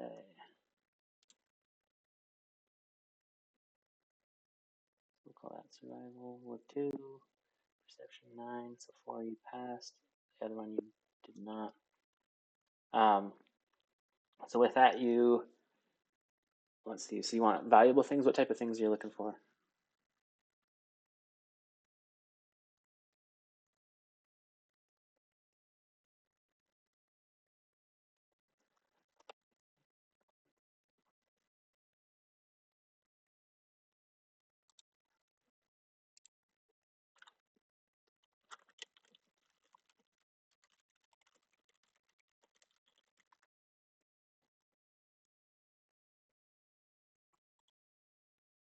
Okay.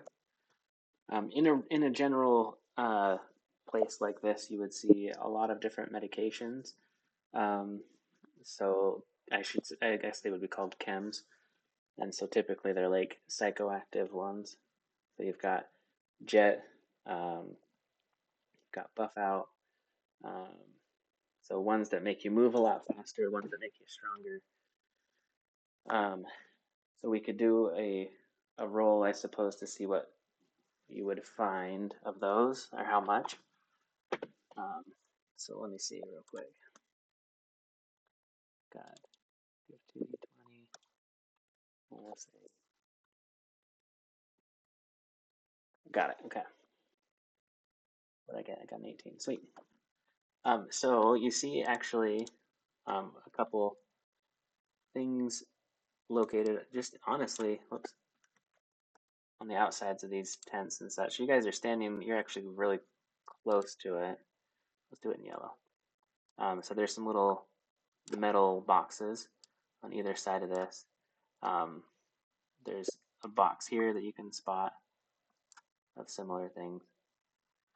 Just in that general area, that's what you can see within your line of sight. They're metal boxes that typically would have chems and caps and whatever stash they have.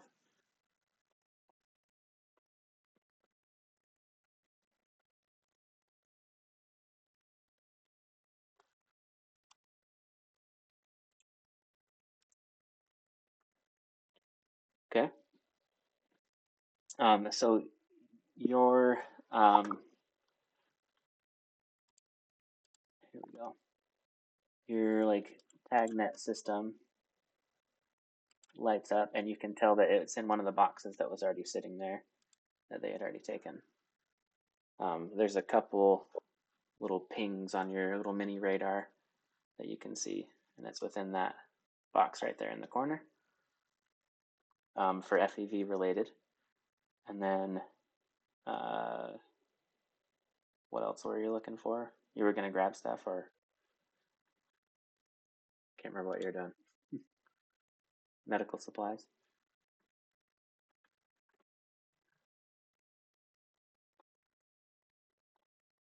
Okay. Um, so you just see kind of other boxes and such laying around. So you'd probably have to open them up or sneakily do stuff like that.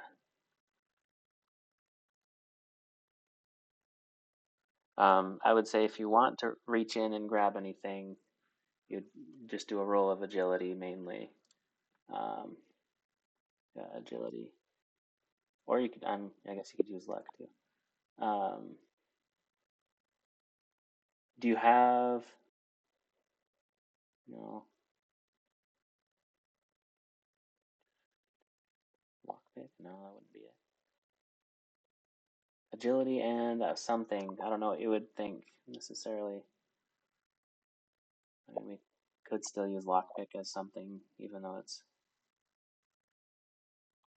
yeah, it's unlocked. So I guess I would just say agility plus something. You take a pick on something that makes sense. Um, and if for medical supplies, it would be 4 plus, so an 8 is what you'd be looking for specifically if you see anything.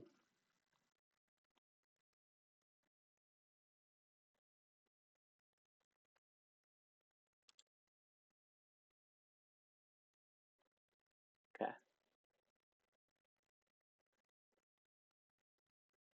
Also to mention those lock boxes do, so medical supplies, I guess I would also throw in a stim packs as part of that.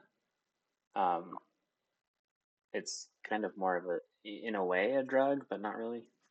That's it didn't really come to mind, I guess, now that I was mentioning it. But in those lock boxes, a lot of times there's stim packs.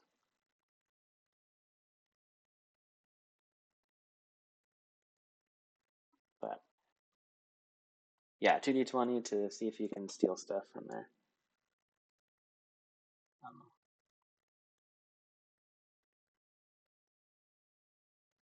and sorry, we got agility.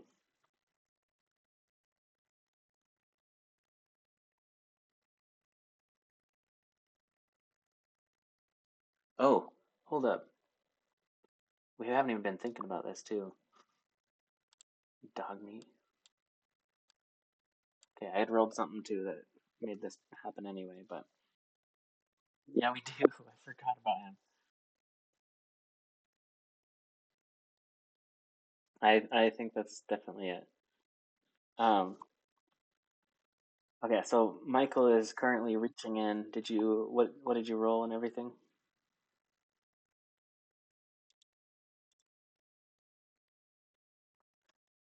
9 and 14. Michael. All right, so it was agility plus what was that? What did you end up using? I guess. Oh, it was sneak. I couldn't even. I'm such an idiot. So fours are what you would have to be. Um, and I was trying to apply a different one because I couldn't find which one it actually was. So sneak, not sleight of hand. Um, okay, so you rolled twice already. Neither one of those would be over or would be 4 and under. Did you want to use anything like to because you're going? I'm going to let you take it, whatever you want from there. So you've got,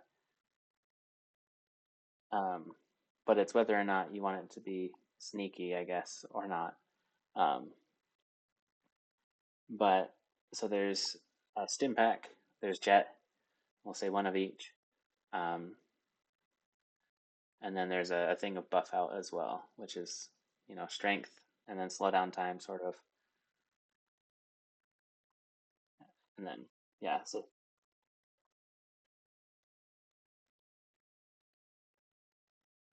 okay. Okay, so let's just go ahead then and take this. We've got one, two. So you got a stim pack, got the buff out. You're just loading up on meds and stuff. Oh, whoops, here we go. So now you have three.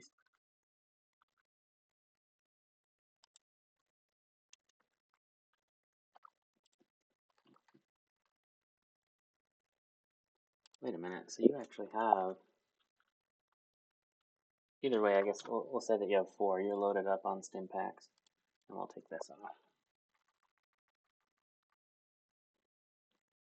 Okay.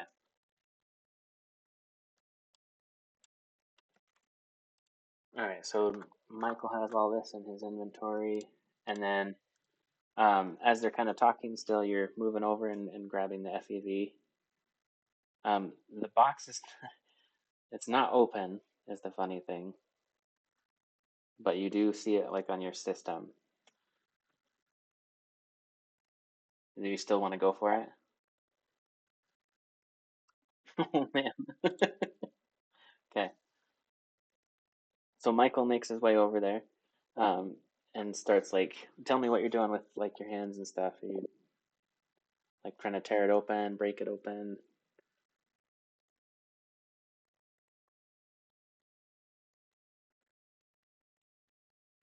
I mean, I guess you could start bonking it or something.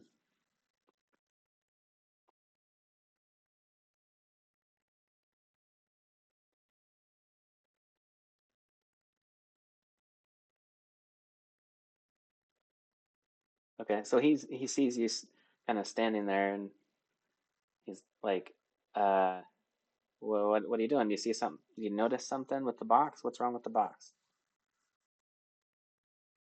So he stops talking about Cobb and says that. Sorry, go ahead.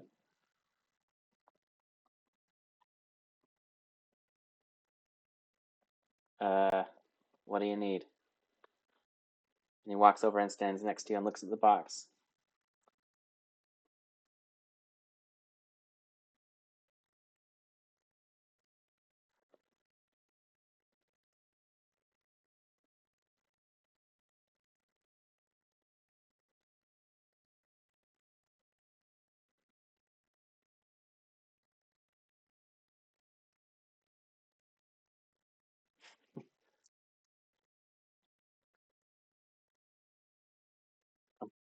Oh, okay, perfect. So he nods his head and he lets out a sigh and says, I wish I could understand you robots. He says, do you want to open? Okay. And so he kind of opens it. As he does, you see a little bit of kind of like fog coming out of it. You can tell that the inside of this box is insulated, even though it looks all wooden and like not all that interesting on the outside. On the inside, there's insulation, kind of plasticky and metallic, as if there's like a mini sort of like refrigeration going on inside of it. And a little bit of steam is, or I guess fog, is let out. Your sensors notice cold, and you see um, a little stand with two vials hanging, um, kind of held in place on a little stand, kind of shaped like this. And there's like vial here, vial here.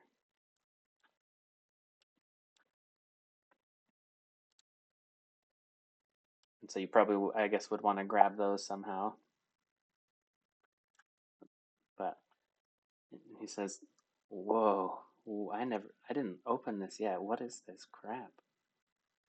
Whoa!" And he's kind of just like admiring it. And he reaches toward it, um, grabs one of the vials. He's like, "Ooh, it's cold."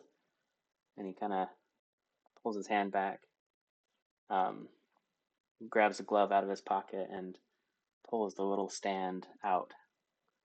And he's like, "Oh, okay. Don't know what this is. Is this what you're trying to get at?"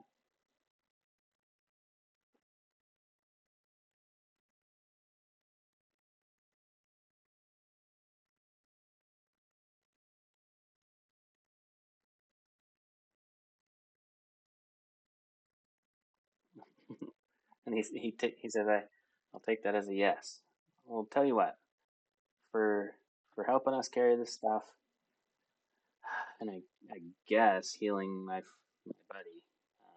How about you keep him? Yeah, we'll grab any other stuff that's over there. So leave that alone, but I'll let you keep these. Sound good?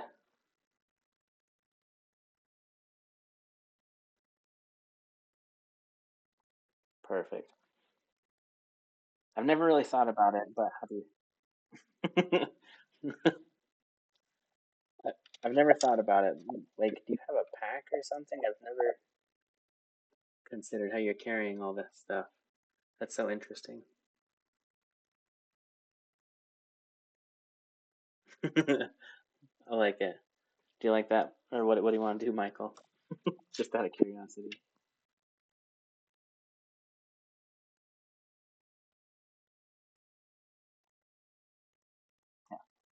Okay.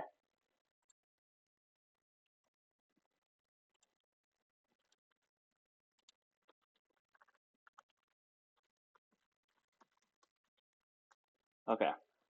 With the two things sitting next to each other, I guess you could say like you've seen both, and within your system you can tell they're not the same substance. This acidic substance that you picked up earlier in the little vial, and then the FEV does look entirely different. Um, there's definitely not any of the stuff clumped congealed at the bottom. It's more of a I don't know what to call it. It's not clear, but like there's nothing extra floating around in it in the FEV.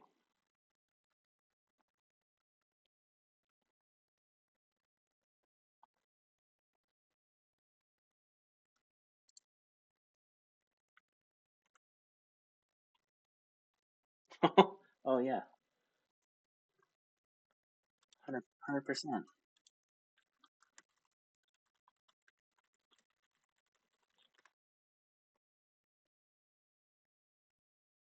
Specific parts, central bone, torso, arms and torso, which offer robust carrying capacity.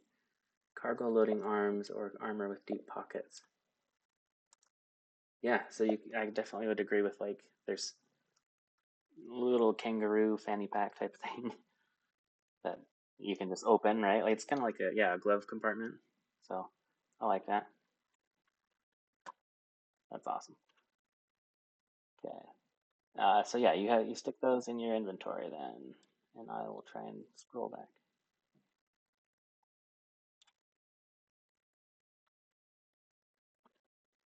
Do what? Sorry. Oh yeah. So you grabbed the two vials of FEV. You grabbed the one, or sorry, the two, whatever totals four stim packs, because I'm not sure. I had originally said one, but you might have had one extra that we didn't account for. So I just say you have four in your inventory of stim packs. Um, you have, yeah, you have the buff out, which I did not write. Those are pills that make you strong if you're a human, or I guess Tom too, because he's not like immune to things like that. I think I'm pretty sure Dory does too, actually. That's fun.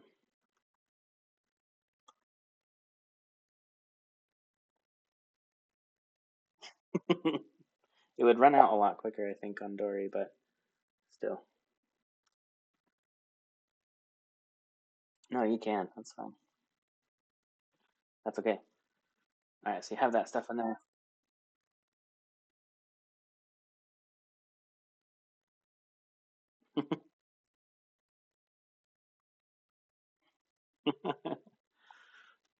So he says, "All right, well, I think that's probably enough for now. Hey, you guys come back here anytime, though. We appreciate your help, and I don't know, you watch out for Cobb, yeah? He's not exactly all that trustworthy, even though he might seem like he's doing people favors. But that's just the word around us guys in the background. So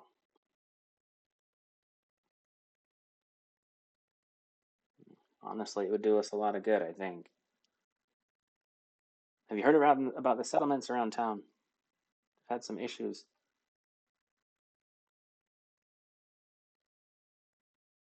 Well, I guess up north from Kalispell, uh, there was a recent lab that was set up near uh, the blind boatman guy. Um, so there's a town down there that we definitely have seen a lot of fire and smoke coming from there. Um, I mean, this was just, I guess, this afternoon, but let's see. So just separate locations, just kind of anywhere in the area. It seems like we haven't been all that safe here. That's why we have our guys at the watch post always keeping a lookout. But maybe, how about we want to keep ourselves safe, uh, keep our raider encampment growing. So how about this? You guys go and figure out something about those settlements, see if we're in any danger, and bring back word to us. It's honestly no pressure anytime. Anything's helpful.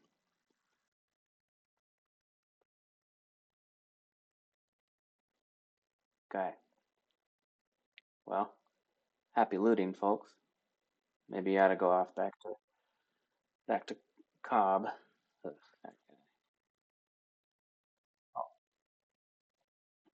But I'll have Marty escort you out of our town if you want to head back to him.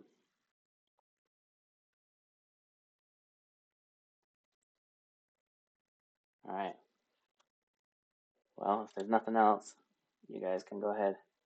And the guy that you were kind of shooting at earlier um, walks with you out, and he says, "Hey, yeah." He says, "Thanks for not killing me, I guess."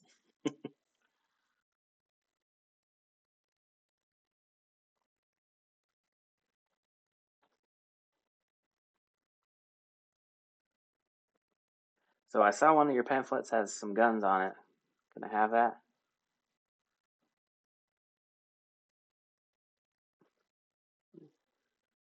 This is the one. And he puts it in his pocket.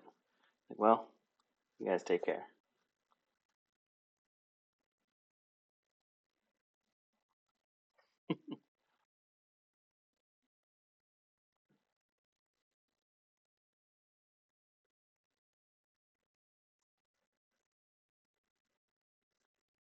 But, all right.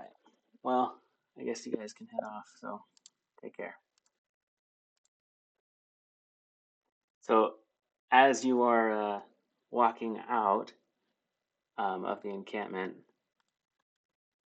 um, nice little dog meat, little doggy comes running up to you.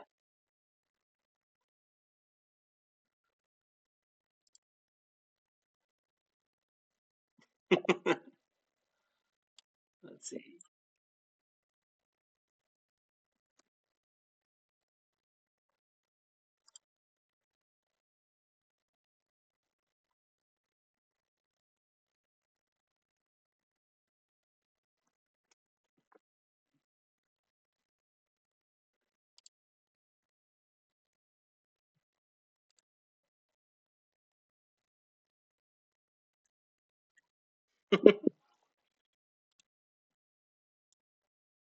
And you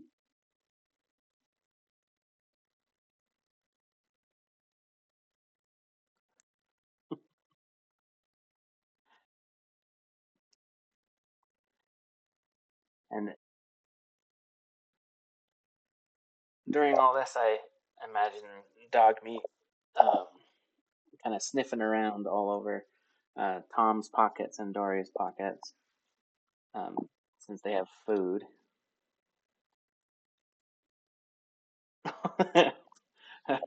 um, does it have? Did you pick up that crud in it still? Oh, okay, the acid junk. Oh, okay, gotcha.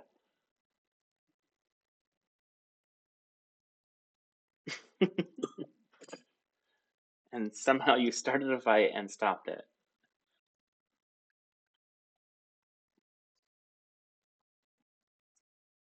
So, huh? That's right. Um, and then yeah, so as you're handing, I guess the nose over to dog meat, he yep, he chomps on it and like kind of puts his whole mouth around it and just swallows the whole thing whole. Like just disappeared.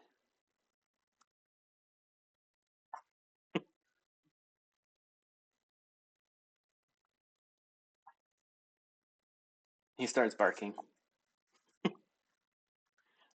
Um, well, sorry, yeah, kind of like he starts barking and goes down like arms, like see his so his like elbows touching the ground, and he kind of like almost like he's ready to play pounds type of thing. But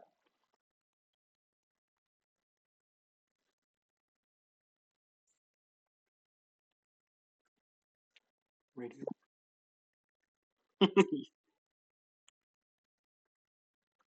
Perfect.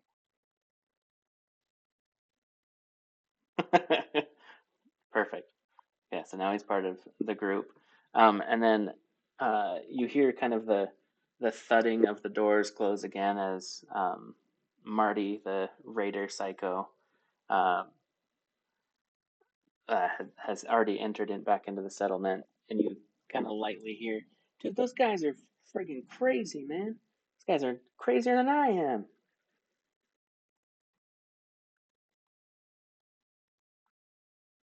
And the guys at the top wave. The guys at the top wave, and you're like, "You're darn right." And as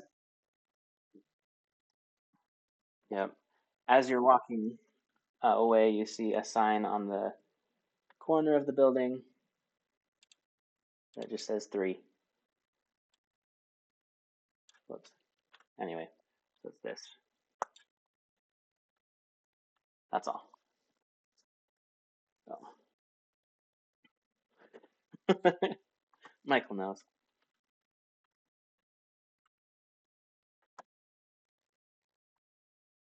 The Holy Trinity. The Holy Trinity. Yeah. All right. So to you guys heading back? Oh wait, go ahead. Sorry.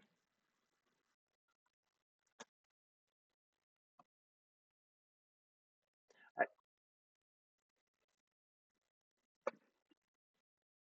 1, 2, 3.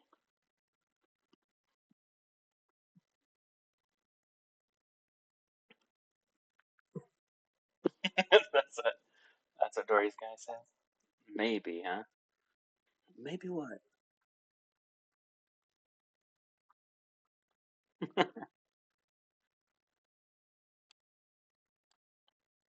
So heading back, or where are you guys going?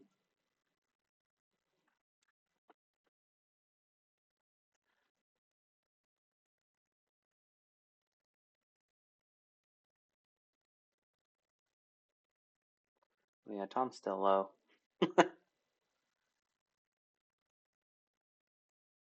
Yeah, absolutely.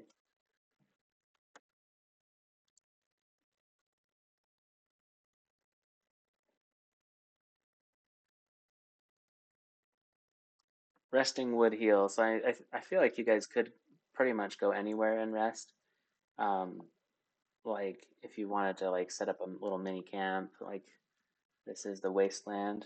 Essentially, there's crud that you see along the way, but um, there's still a lot of open area. But yeah, resting would do the trick. Also, there is a town down here. This is Creston, which is where my brother lived.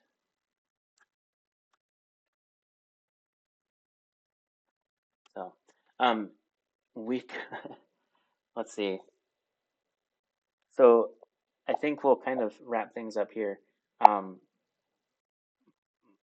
so Michael, as you are like, I guess, flashing the three lights, also something um, pops up into your system, um, and it's another of those recordings that you um, had listened to previously. Um, the intention with that, by the way, is that it would be like an autoplay system where when you receive something, it automatically would start playing. And Michael has the option to kind of like cancel it after a couple seconds, the autoplay. Um, and so I have something written out that is, where the heck is it?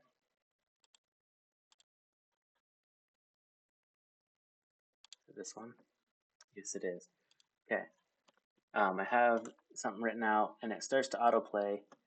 And I'll see if I can throw this in there. I didn't have a recording, but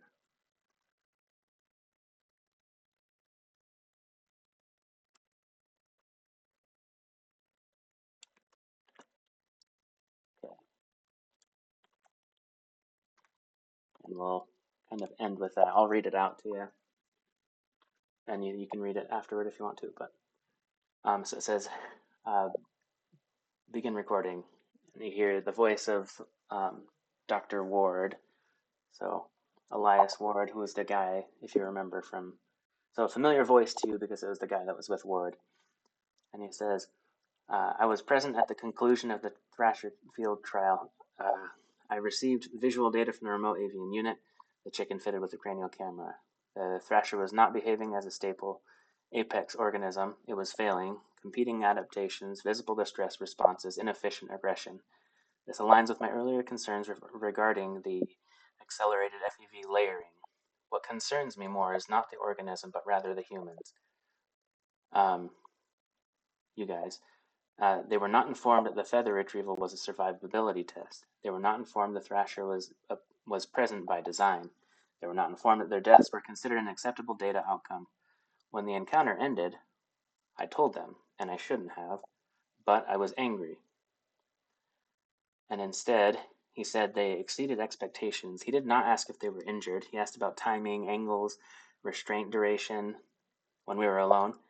Afterward, and analyzing things together, I realized then that the experiment was never the Thrasher. It was really them, survivability and usefulness. He wants to use them for what he can. And I fear what will happen if the subjects continue to survive. And I fear even more what Cobb will conclude if they don't. I'm documenting this because I want a record that someone noticed his turn. Someone understood when the questions of his changed. End recording.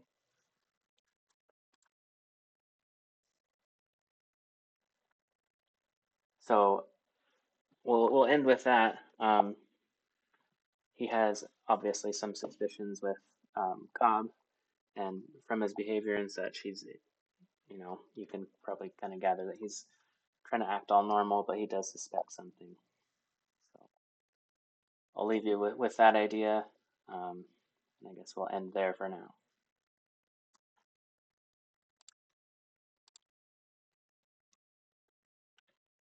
And then we can have you head back next session. Yes. We can actually just do that, I guess, real quick, the rolling, and then end there entirely. So it'd be, um, was that 2d20? And it's against your medicine, intelligence, I think. No, endurance and medicine. Just so it's more just to find if you're successful at like. Well, I guess you'd be resting. I'll look it up, I guess, and then we'll have your roll maybe when we start again because I can't remember how the resting does. Yeah, I know. Never mind. That sounded dumb. But I'll look it up game wise, and then we'll go from there when we start again.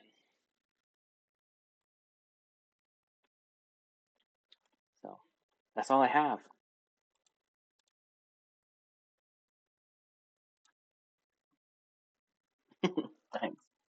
Thanks.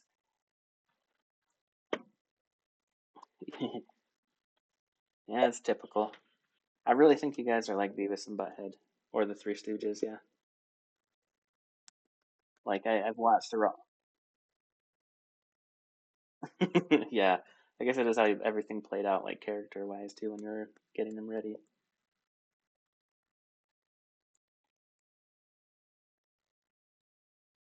For sure.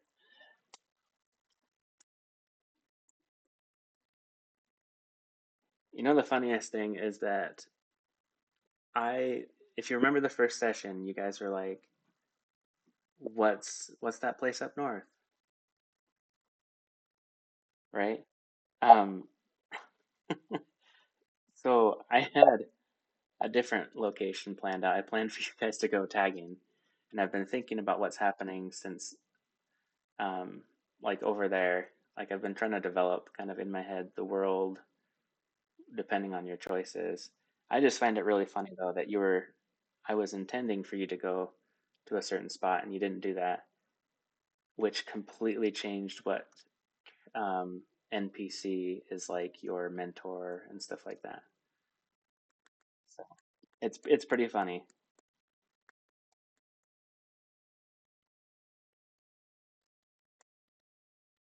Maybe. Yeah, true. He'll just like freaking shock the heck out of him. So, if you want to listen to those other recordings, that's great. I can't remember if I threw in some hints about future events or not, but anyway, just a fun reminder if you feel like it. You're what? Oh, honestly, if you want to throw stuff like that, like if you want to throw that into the chat, it's helpful for me because I can incorporate ideas and such as we go. So, not necessarily like immediate um, changes to plot or whatever, but I mean, it helps your character growth and stuff like that. So, happy to do that. So, it's pretty fun. Yeah, no problem. It's a lot of, it's, thank you. It's been so much fun and I guess like growing too. So, my brain's on overdrive.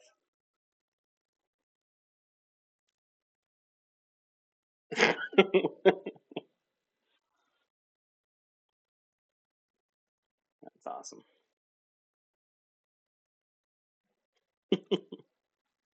I love it. Good, good. I,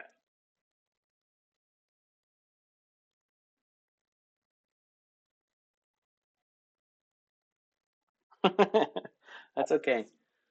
I mean, I gave him that tag net idea too.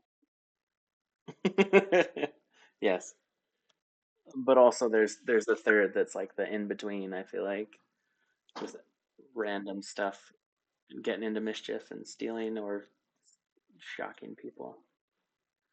It's funny, but anyway, again, thanks you guys. Very fun. I'll start. I'll start working on next week's stuff. Alrighty, love ya.